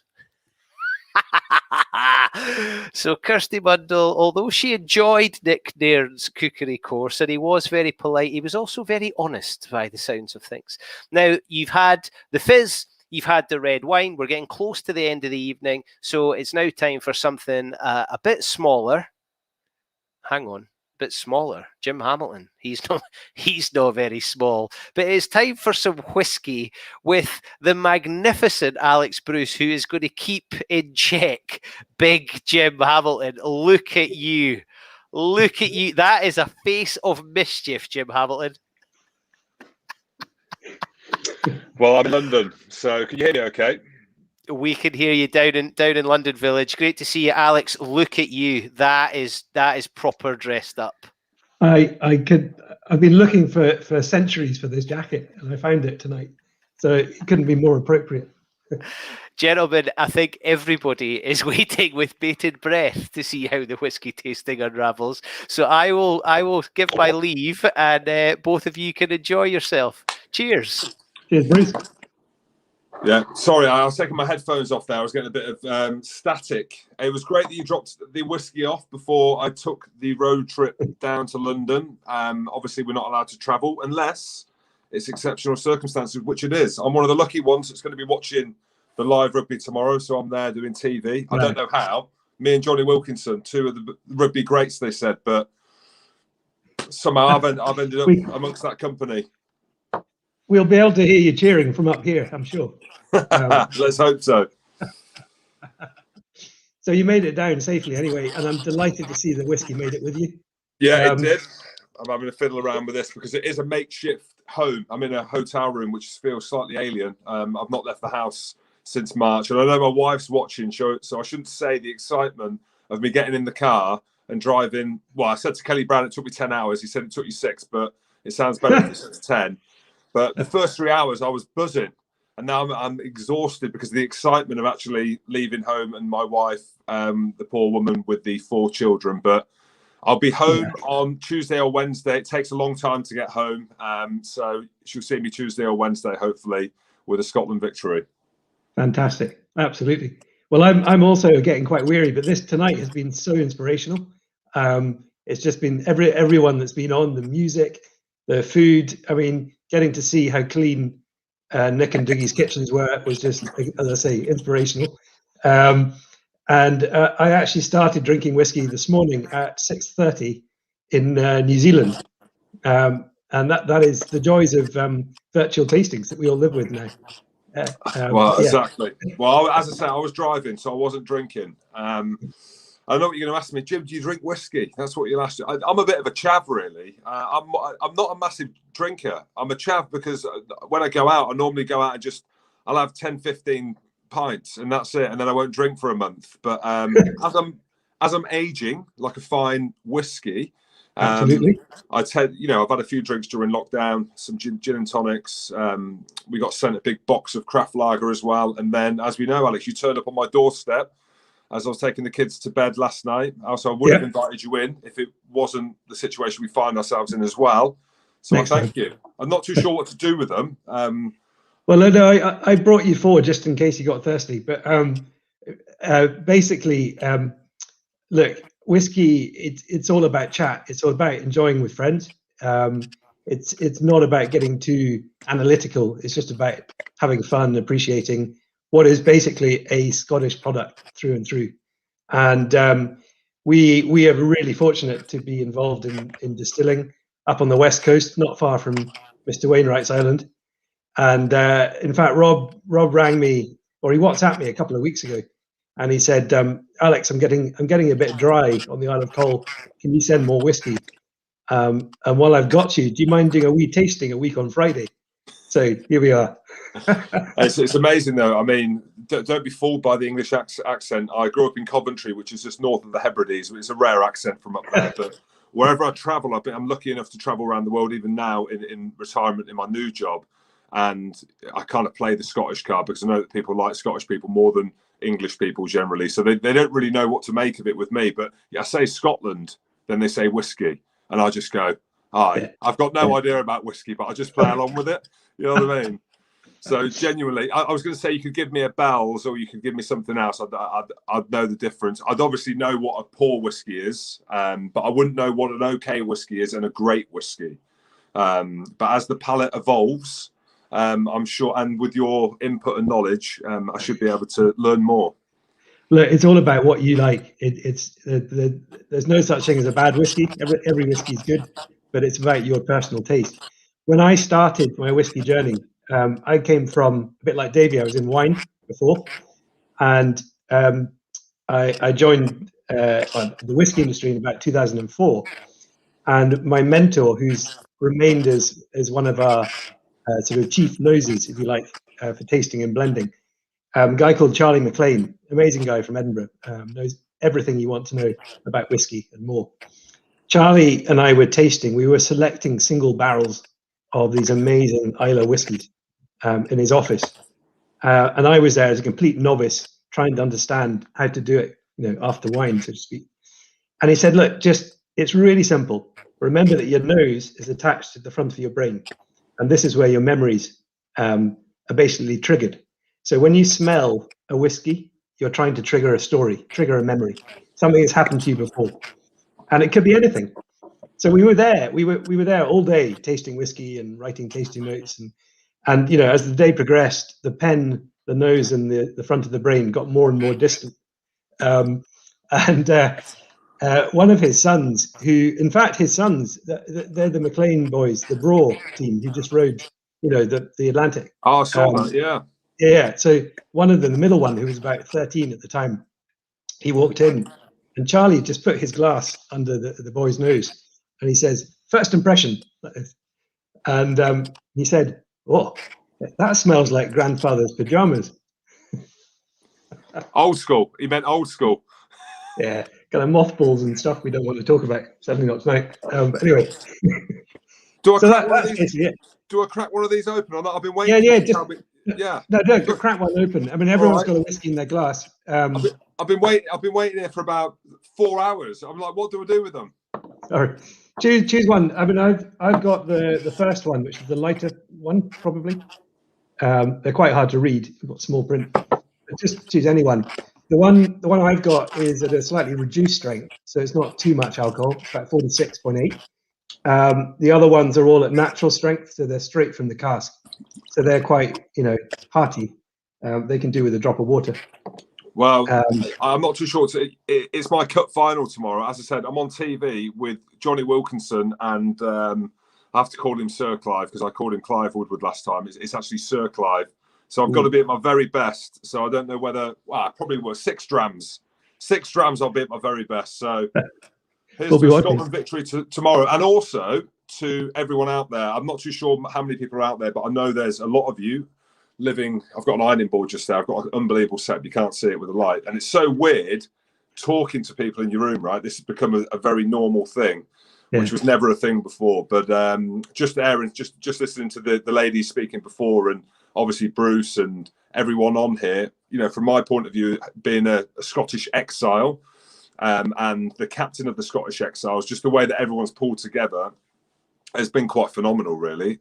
We knew it was a bit of a thing that was going to happen throughout January, but I don't think anyone realised the thing that it's grown into. I think we've actually built a community off the back of this, and I think that is testament to obviously Rob and everyone involved, but Doddie, he's got the ability to do that. He always has done, bringing a team together. Anyone who watched the 97s Lions saw the documentary, the effect that he had on that group. Anyone that you speak to, his after dinner speaking stuff, which I've taken a leaf out of his book, don't take yourself too seriously. And that almost made me comfortable to go into that, because I felt that watching Doddie do that you could speak to people the way that he spoke to people was a thing. So that, but then also the way that he's dealt with where he finds himself now, and putting this foundation together and bringing people together, and the way that he's fighting it in the face of adversity. But going back to where we are now, this is because of Doddie. There's obviously a reason why we're doing this, and the higher gain is to raise money and to raise awareness and to find a cure for MND. So we all know that. But for me, there's so many other narratives that lie beneath the £1 million, which is obviously so important, but how people's mental health has been affected by being a part of this. I've had people messaging me constantly, family members from all over the world, people from all over the world. Where's my snood? Where's my snood? I've got my snood. The highlight of the month was getting their snood, but they also feel a part of something. And I think for me, and I spoke about it when Mark Bowman put this ridiculous round the world in a day, or world in a day, or 3 trips around the world in a day. I don't even know what it was. I just know that I was on my bike. And I said, like, the feeling of kind of togetherness that you feel, even though you're so far from everyone, only Doddie could do that. Only Doddie could do that. And lastly, when this is all said and done, and we do get back to normal, everything gets back to normal, and anyone says, our kids say, the grandkids say, whatever, what was lockdown like? What did you do? We can tell them about this, and we can say, when there's a cure for MND, we were a part of the solution. And that, to me, is everyone behind this camera phone, everyone who's watching this, everyone that's been involved, everyone that's cycled, walked a mile.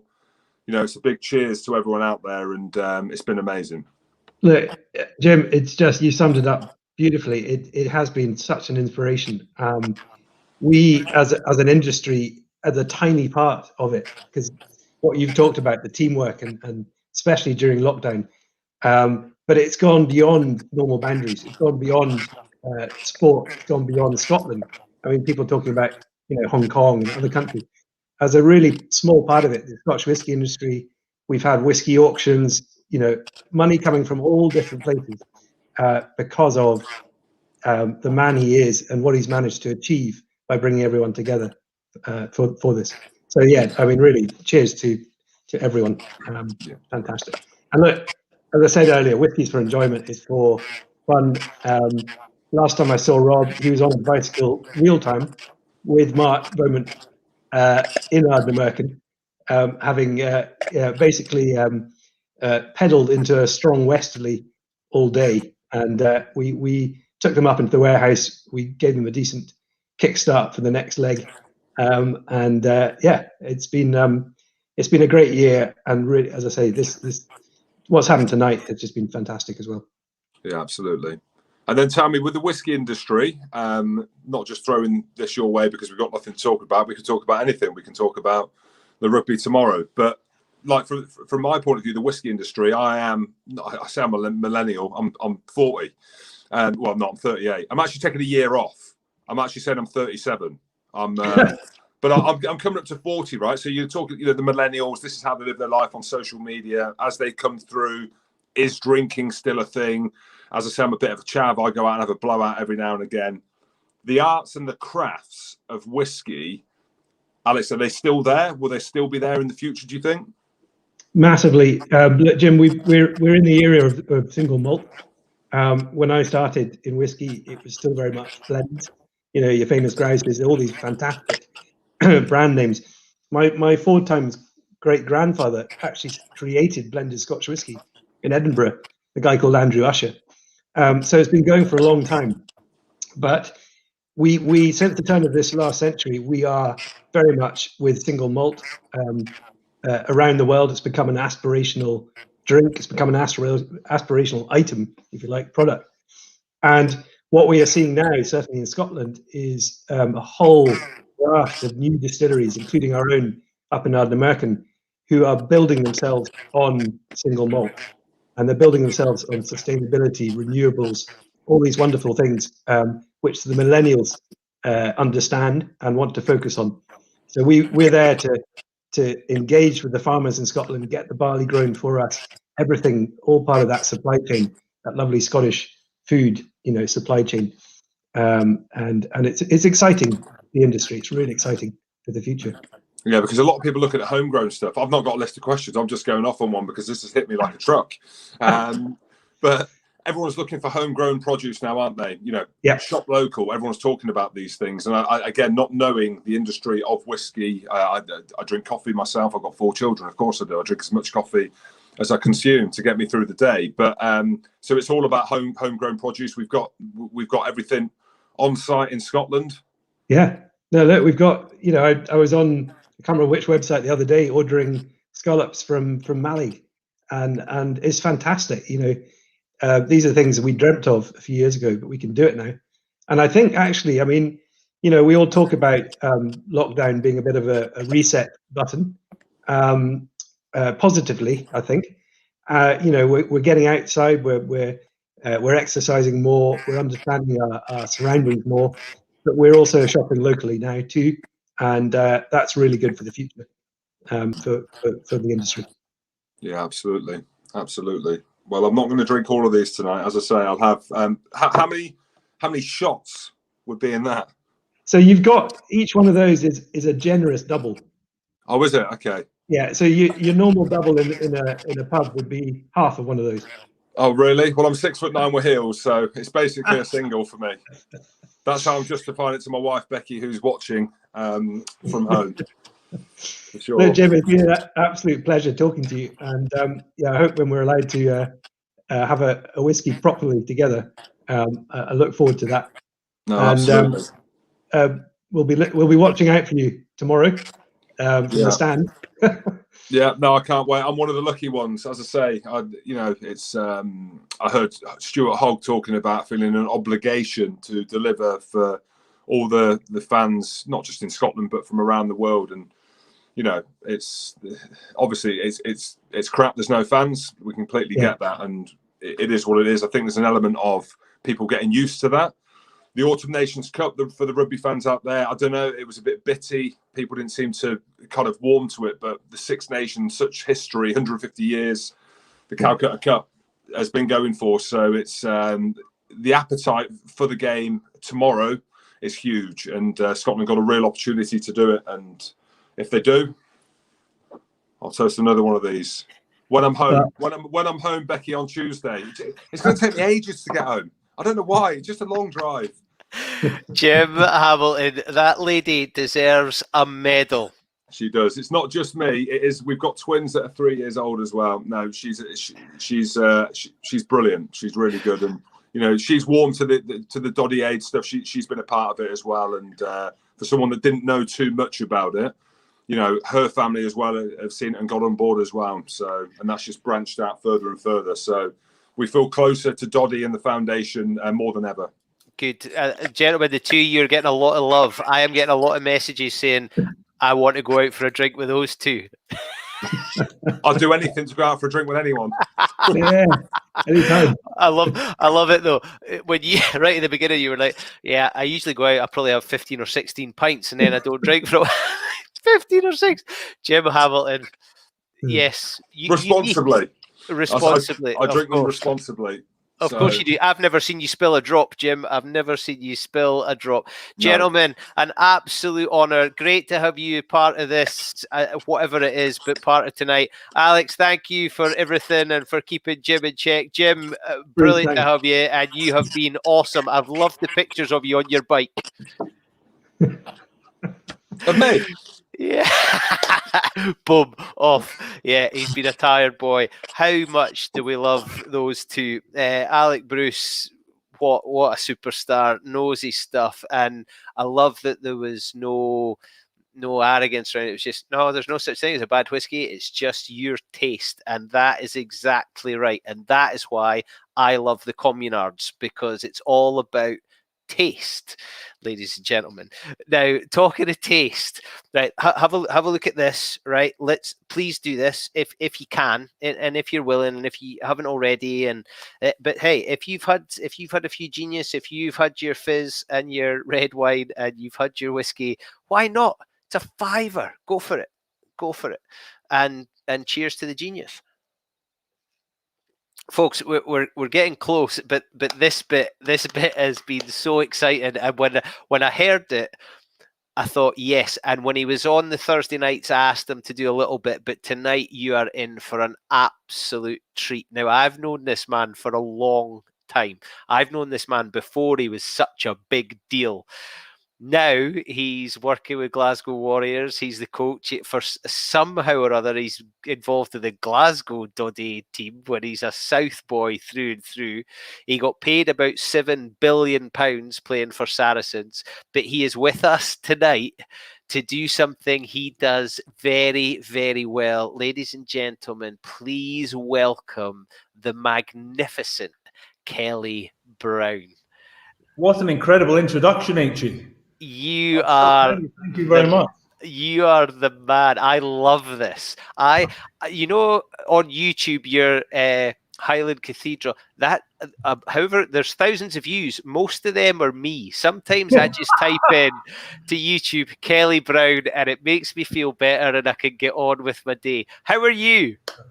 I'm good, thank you. I'm good. It's been awesome to be involved, as everyone said. I got to say though, so I was listening to Jim, and he said, he normally goes out and has about 15 or 16 pints. I've been out with Jim, and he's all talk. After about 5 or 6, he's buckled. Absolutely buckled. All fart and no poo, that guy. Love it.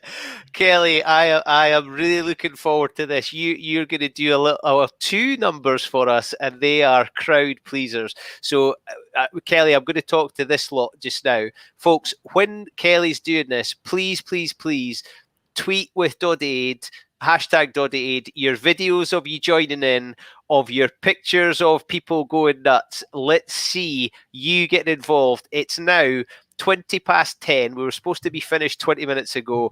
We are just building up to this.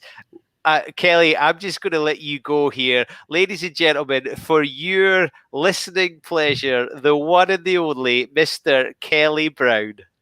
Well, thank you very much, Aitchie. So I thought I'd start off with a bit of a Scottish song, and then we'll do a bit of a sing-along, okay? So please do, just join in at home. Let's see if this works.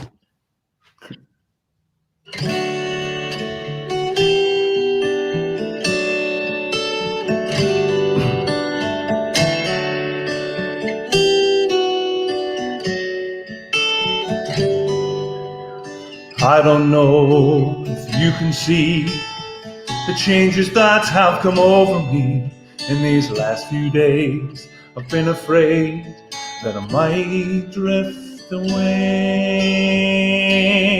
So I've been telling old stories, singing songs that made me think about where I came from. That's the reason why I seem so far away today. Let me tell you that I love you, that I think about you all the time. Caledonia, you're calling me, now I'm going home.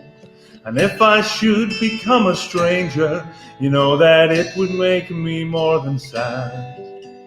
Caledonia's been everything I've ever had.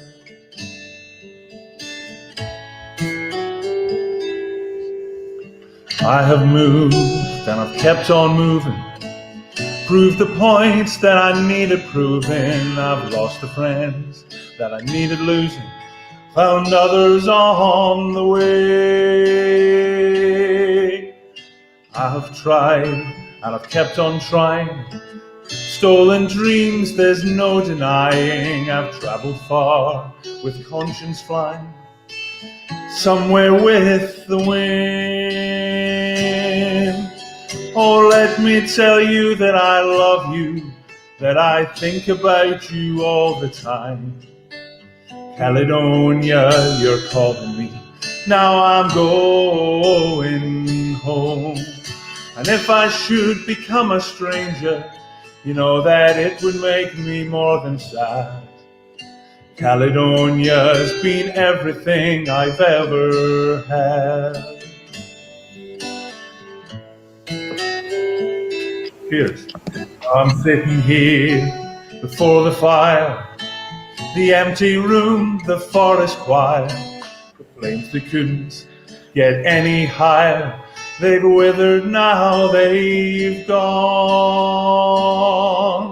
But I'm steady thinking, my way is clear. I know what I will do tomorrow, where the hands are shaking and the kisses flow. Then I will disappear. Oh, let me tell you that I love you, that I think about you all the time. Caledonia, you're calling me, now I'm going home. And if I should become a stranger, you know that it would make me more than sad. Caledonia's been everything I've ever had.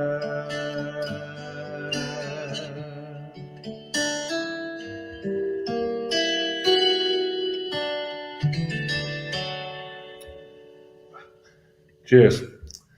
Thank you very much. I can see on the screen here that a few people have been joining in, so it's great to see that. One more song. So this now is a join in. If you can sing as loud as you can, and just enjoy it.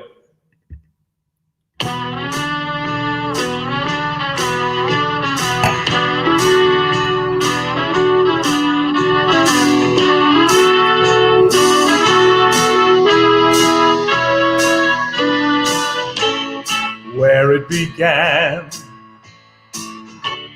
I can't begin to know it, but I know it's going strong.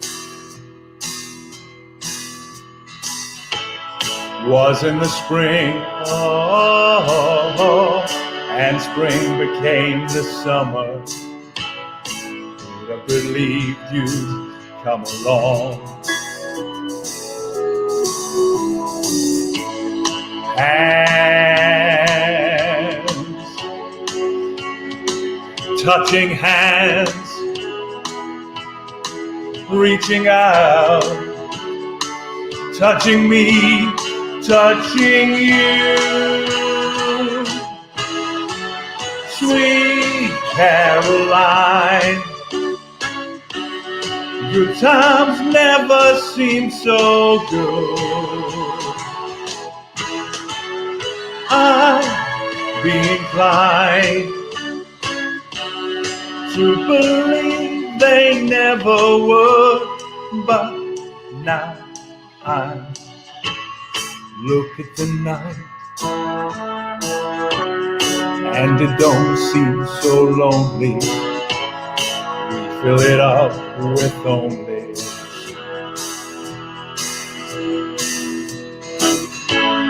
And when I hurt, hurting runs off my shoulder. How can I hurt when holding you? Warm, touching warm, reaching out, touching me, touching you.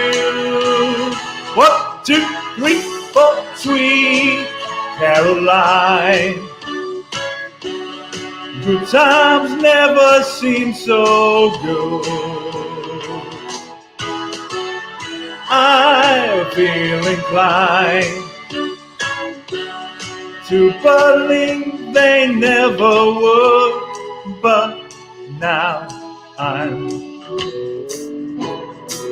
Has everyone still got wine? Have you finished the wine? Yeah, probably. Here we go, big finish. Sweet Caroline, you got never seen so good. So good, so good, so good. I'll feel inclined believe they never would. Caroline, never seems so good. And you play to fade, Aitchie. And that's Kelly Brown, the love for you. I'll tell you how far the love for you goes. Barb Gilly, do you remember Barb Gilly? She used to work for the SRU. Okay. Who is now in Canada, is singing along to Kelly Brown karaoke. That is the reach of Doddie Aid, of My Name is Doddie Foundation, but of those pipes on Kelly Brown. Oh no!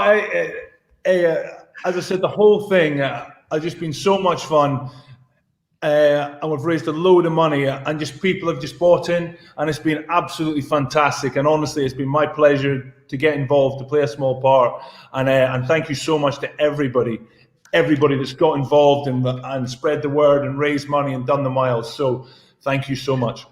Kelly, you have been such a brilliant part of that, from getting in that icy cold water in your budgie smugglers to singing Sweet Caroline to the world. You've sang Sweet Caroline to the world tonight. I've got the budgies on tonight as well. I thought I should start and finish the challenge in the same way. Come on, then. There we go. So there's the budgies on tonight. I thought I'd start and finish the challenge in the same way. That is absolute gold. Kelly Brown, I love you to bits. You've been absolutely brilliant. Thank you, sir. Enjoy the rest of the night. We're almost there. I love you too, mate. Yes, so thank you very much for having me. It's been brilliant. Cheers, Kelly. Right, how good was that? Honest to God, in Canada, they are tuning in and enjoying Kelly Brown karaoke. It's sickening, though, isn't it? Big, tall, handsome, plays for Scotland, gets paid £1 billion from Saracens, can sing, like, he's the whole package, isn't he? Kelly Brown is the whole package. Right. We've had some quality forward rugby players tonight, and let's bring back the man himself, Mr. Rob Wainwright. Look at the neck of this. It is loose on call tonight. It is loose. Hello, Rob. Hello. It's kind of noisy. You better turn that down. We've just seen Kelly Brown's underwear, so there's a huge amount of cheering from the ladies here. Hey, not just the ladies. There was something there for everybody. Rob, how good has this been? I've honestly got cramp in my cheeks from smiling. What an amazing night. Keith behind the scenes done an amazing job. We've everyone that's come on been so positive. What a tonic it has been, and very exciting, and I couldn't be prouder. It's been a fantastic night, and the shouts of Doddie Fest on call. Well, what the hell? Maybe we will, because that was super. You'll be getting evicted, Rob. They'll be like, you're not bringing all those mainland dwellers across here. No, well, obviously they can't come now, but given us over 50s have had our vaccine over on call, would you believe it? I had my vaccine before my 88-year-old father, because we're very well looked after in the islands, and I have some of Bruce's Ardnamurchan here. In fact, I have 2 bottles of his Ardnamurchan. I have an almost empty one and an almost full one. I was going to say, I don't think those will be fully intact. Rob, you started all this. This was you. I know. Well, actually, what I need to say is it isn't just me. And Doddie Gump is 2 people, and the other person is Ian Fraser, who lurks in the background, and one thinks that maybe he's a kind of computer nerd, and he's not. He's one of the wildest partiers you've ever come across, but he does do social media well. And poor old Ian, he's been fielding 390 messages to Facebook, Instagram, and Twitter a day about where's my snood, or yeah, exactly. You've got your snood. I've got my snood on now, and my track for good's not working, and I'm not sure if I donated in the right way, and he's just been fielding them, and he has a Zen calm, which is don't be fooled, because underneath there's a lot boiling in there. I shouldn't WhatsApp messages that are not Zen calm. And every so often he has to vent, and he often vents to me, and but he's done an amazing job, and in the big thank yous, undoubtedly Ian, top of the list.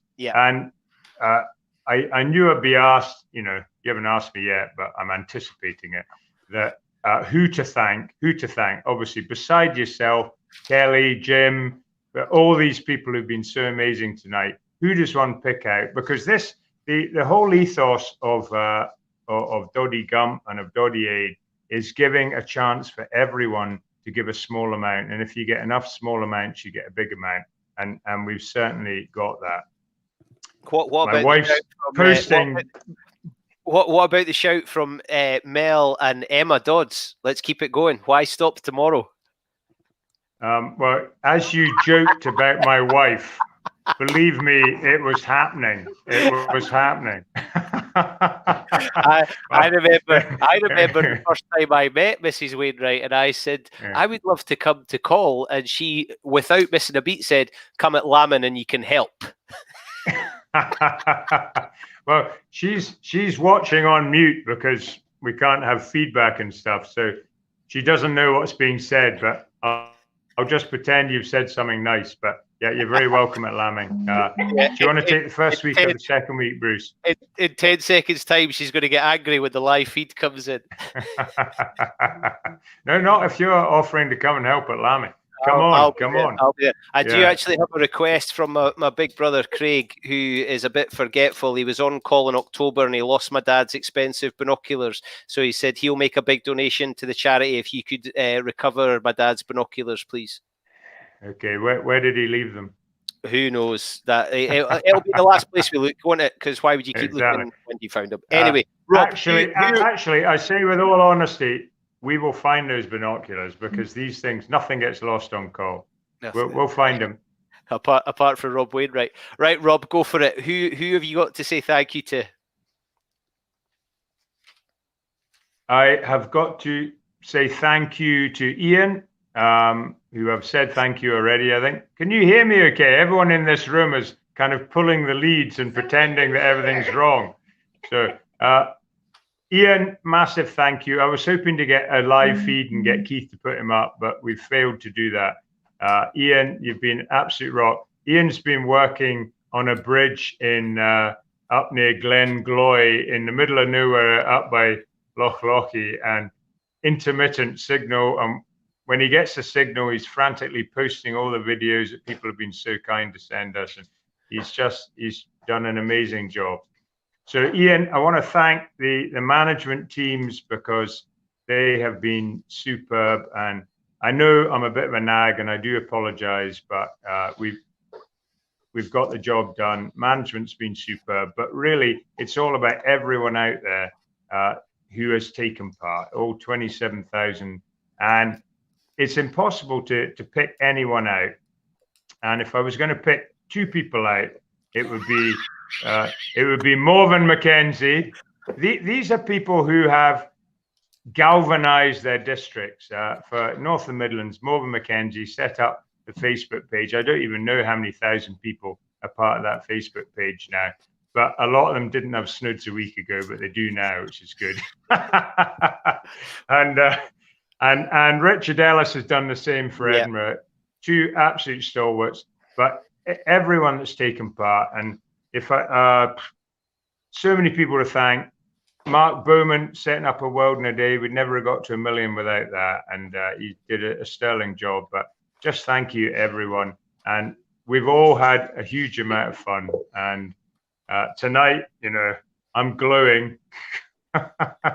thanks to rum punch, followed by genius beer, followed by champagne, followed by red wine, followed by Ardnamurchan. God, I don't know where it's going to end now, but we've had so much support, and probably said enough now. Is that where I stop? Is it? It just sounds like you've had an absolute blast from about 8 o'clock this morning, Rob, after that phone call that meant I couldn't get to sleep last night because I thought, have I done everything Rob needs me to do at 20 past 11? Have you slept in January? I've been coping on a bit less sleep, undoubtedly. I wake up at 3 in the morning, I'll think of something, and then it'll burn away in my brain, and there you go. So it's been quite a journey, and I'm quite looking forward to tomorrow. But undoubtedly there'll be a big hole in our life from sort of 5 o'clock tomorrow, and it'll be different, but I think we'll have to do it next year.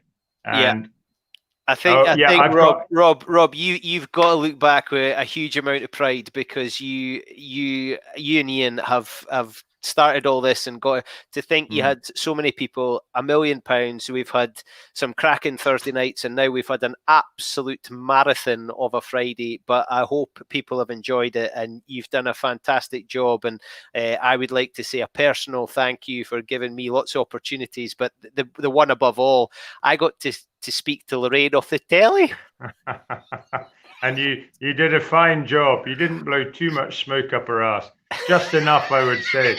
But I've got one last thing to point out, and that is it's all been about raising money for Doddie, and Doddie has been the inspiration. And let's not point at me too much. I've just galvanized the support that Doddie's inspiration has inspired. I'm using the inspiration word in 2 different ways in a sentence. See how I did that? I tell you what, you're not daft. You're not daft. But there are still people taking exercise, and as we speak, there's cycling dafties. I think I would probably be a cycling dafty. I think you'd probably be happy with that. I know you're a kind of jacket dafty. You've had a different jacket on. I've noticed every time you change, different jacket. Who has that many daft jackets? I mean, but there are some real cycling dafties, and then beyond the scale, there's the nutters. And Russ is the guy that started these 500s where we'd cycle from Twickenham to Murrayfield and back. And then he's kind of sane compared with Ross, who's a total nutter, who'll sit down and he did 14 Everests in 14 days. Which one can't even imagine that. He spent a lot of time on the bike, and how he fed himself. But the 2 of them, yeah, exactly. The 2 of them are at the moment replicating the Doddie Aid, we did a Doddie 500 2 years ago. We did the Wounded Lions for Tom Smith and Doddie last year.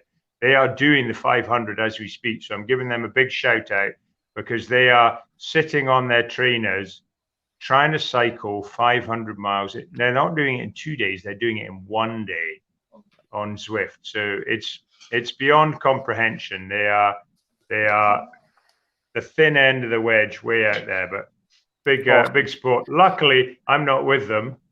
I'm enjoying a bit of Ardnamurchan. So just you kick back and enjoy the glow. Rob Wainwright, at this point we've got 900 people watching.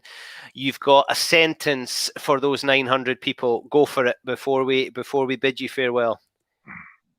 No, just a straight thank you, and I hope you've had as much fun as we have here. We've had a real laugh, and well done, Bruce, for comparing fantastically. Nick and Dougie and Doddie and Kathy and the boys for cooking up a storm for us, and all the entertainment. What a night. Bring on Doddie Fest, Cole 2022. Yes. You heard it here first. Oh God, does that mean we've got to do that? My wife's banging her head against the table. Well, to the clan Wainwright on call, thank you very much for everything. Enjoy the finale to the evening, and we look forward to seeing you again soon. Thank you all. Well, we are almost there, but I tell you what, we've still got entertainment for you. This was supposed to finish at 10. We are not a kick in the arse off 11 o'clock, and I am getting pelters to get a move on. So, folks, there are 900 of you watching. Stay here, because this is gold, right? You loved Trail West. You loved Skerryvore. What could be better than Trail West and Skerryvore? We're putting them together for a tune. Stand up, tweet the video, tweet the picture, hashtag Doddie Aid. This is going to be an absolute belter. Fill your boots with this one.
How good was that? How good are they? Trail West and Skerryvore, and then they come together to be just a magnificent. Oh, yes. Come on, Scotland. Come on. Come on. So, folks, we're going to finish. There's a couple of crackers coming, so stick with us. But here we go. I have loved having this opportunity. Thank you very much to Rob for letting it happen, for all those people, Keith backstage who's pushing the buttons and putting up with me getting things in the wrong order and taking too long and all that kind of stuff. To Coisty and Davy for their tasting, to Alec and Jim, just great. To Jill and Sean for that bit that I hope you paid attention to and you realised how important your pennies are. To Nick and to Dougie and to the Weirs for cooking up a storm. I mean, how good was that? Mouth was watering, but so good. To Mel and to Emma, who have just been so positive through all of this, as have all of the team captains and all the leadership team members. Great to be a part of that, and you would follow those people into battle. Kelly Brown didn't just sing two magnificent songs in Caledonian Sweet Caroline, but he did so in his Budgie Smugglers and then gave us a flash of his arse. You got to be happy with that. That's got to be worth a $5 to the text number, hasn't it? You got to see Kelly Brown and his Budgie Smugglers. Come on, get involved. So good. Phil Cunningham just filling us with joy with those upbeat tunes, and you got to see me dancing like my old man. You've had your shout out. You've been on the screen. Folks, thank you so much. Now, Bruce MacGregor has been waiting very, very patiently there. Hello, Bruce. How are you? I'm fine. This is the latest I've been awake in about a year, I think. Bruce, you're about to dazzle us with some more brilliant music on the fiddle. Have you enjoyed the night? Have you managed to tune in? Absolutely. I've been watching it from the start. It's been fantastic. It's just a wonderful thing to be involved with. And we're really lucky in the folk world that so many of the folk musicians that I know have been taking part in the cycling, the running. And I was doing it myself, actually.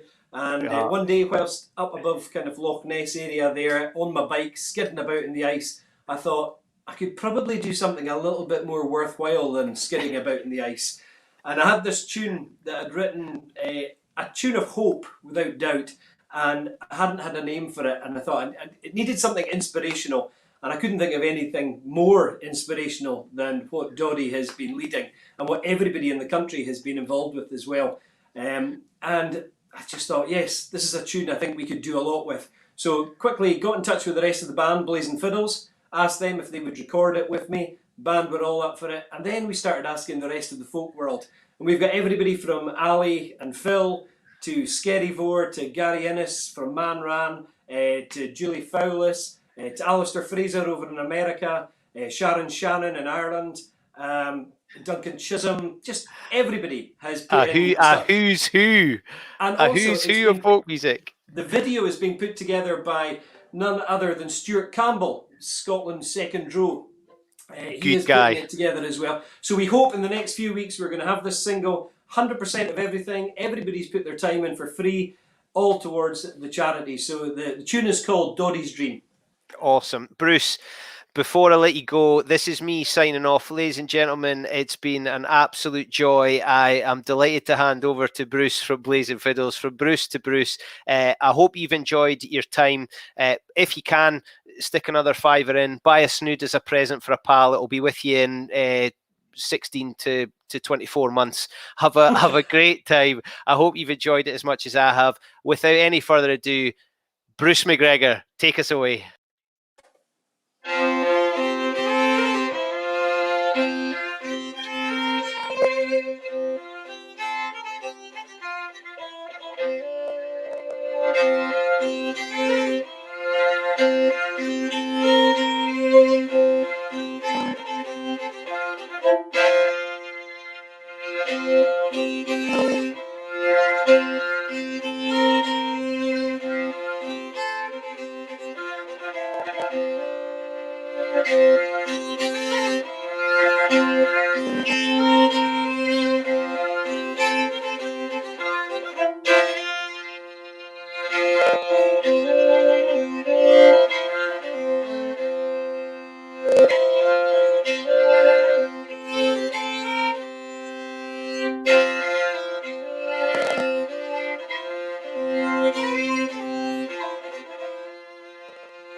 Doddie. We are one of Scottish Rugby's favourite sons.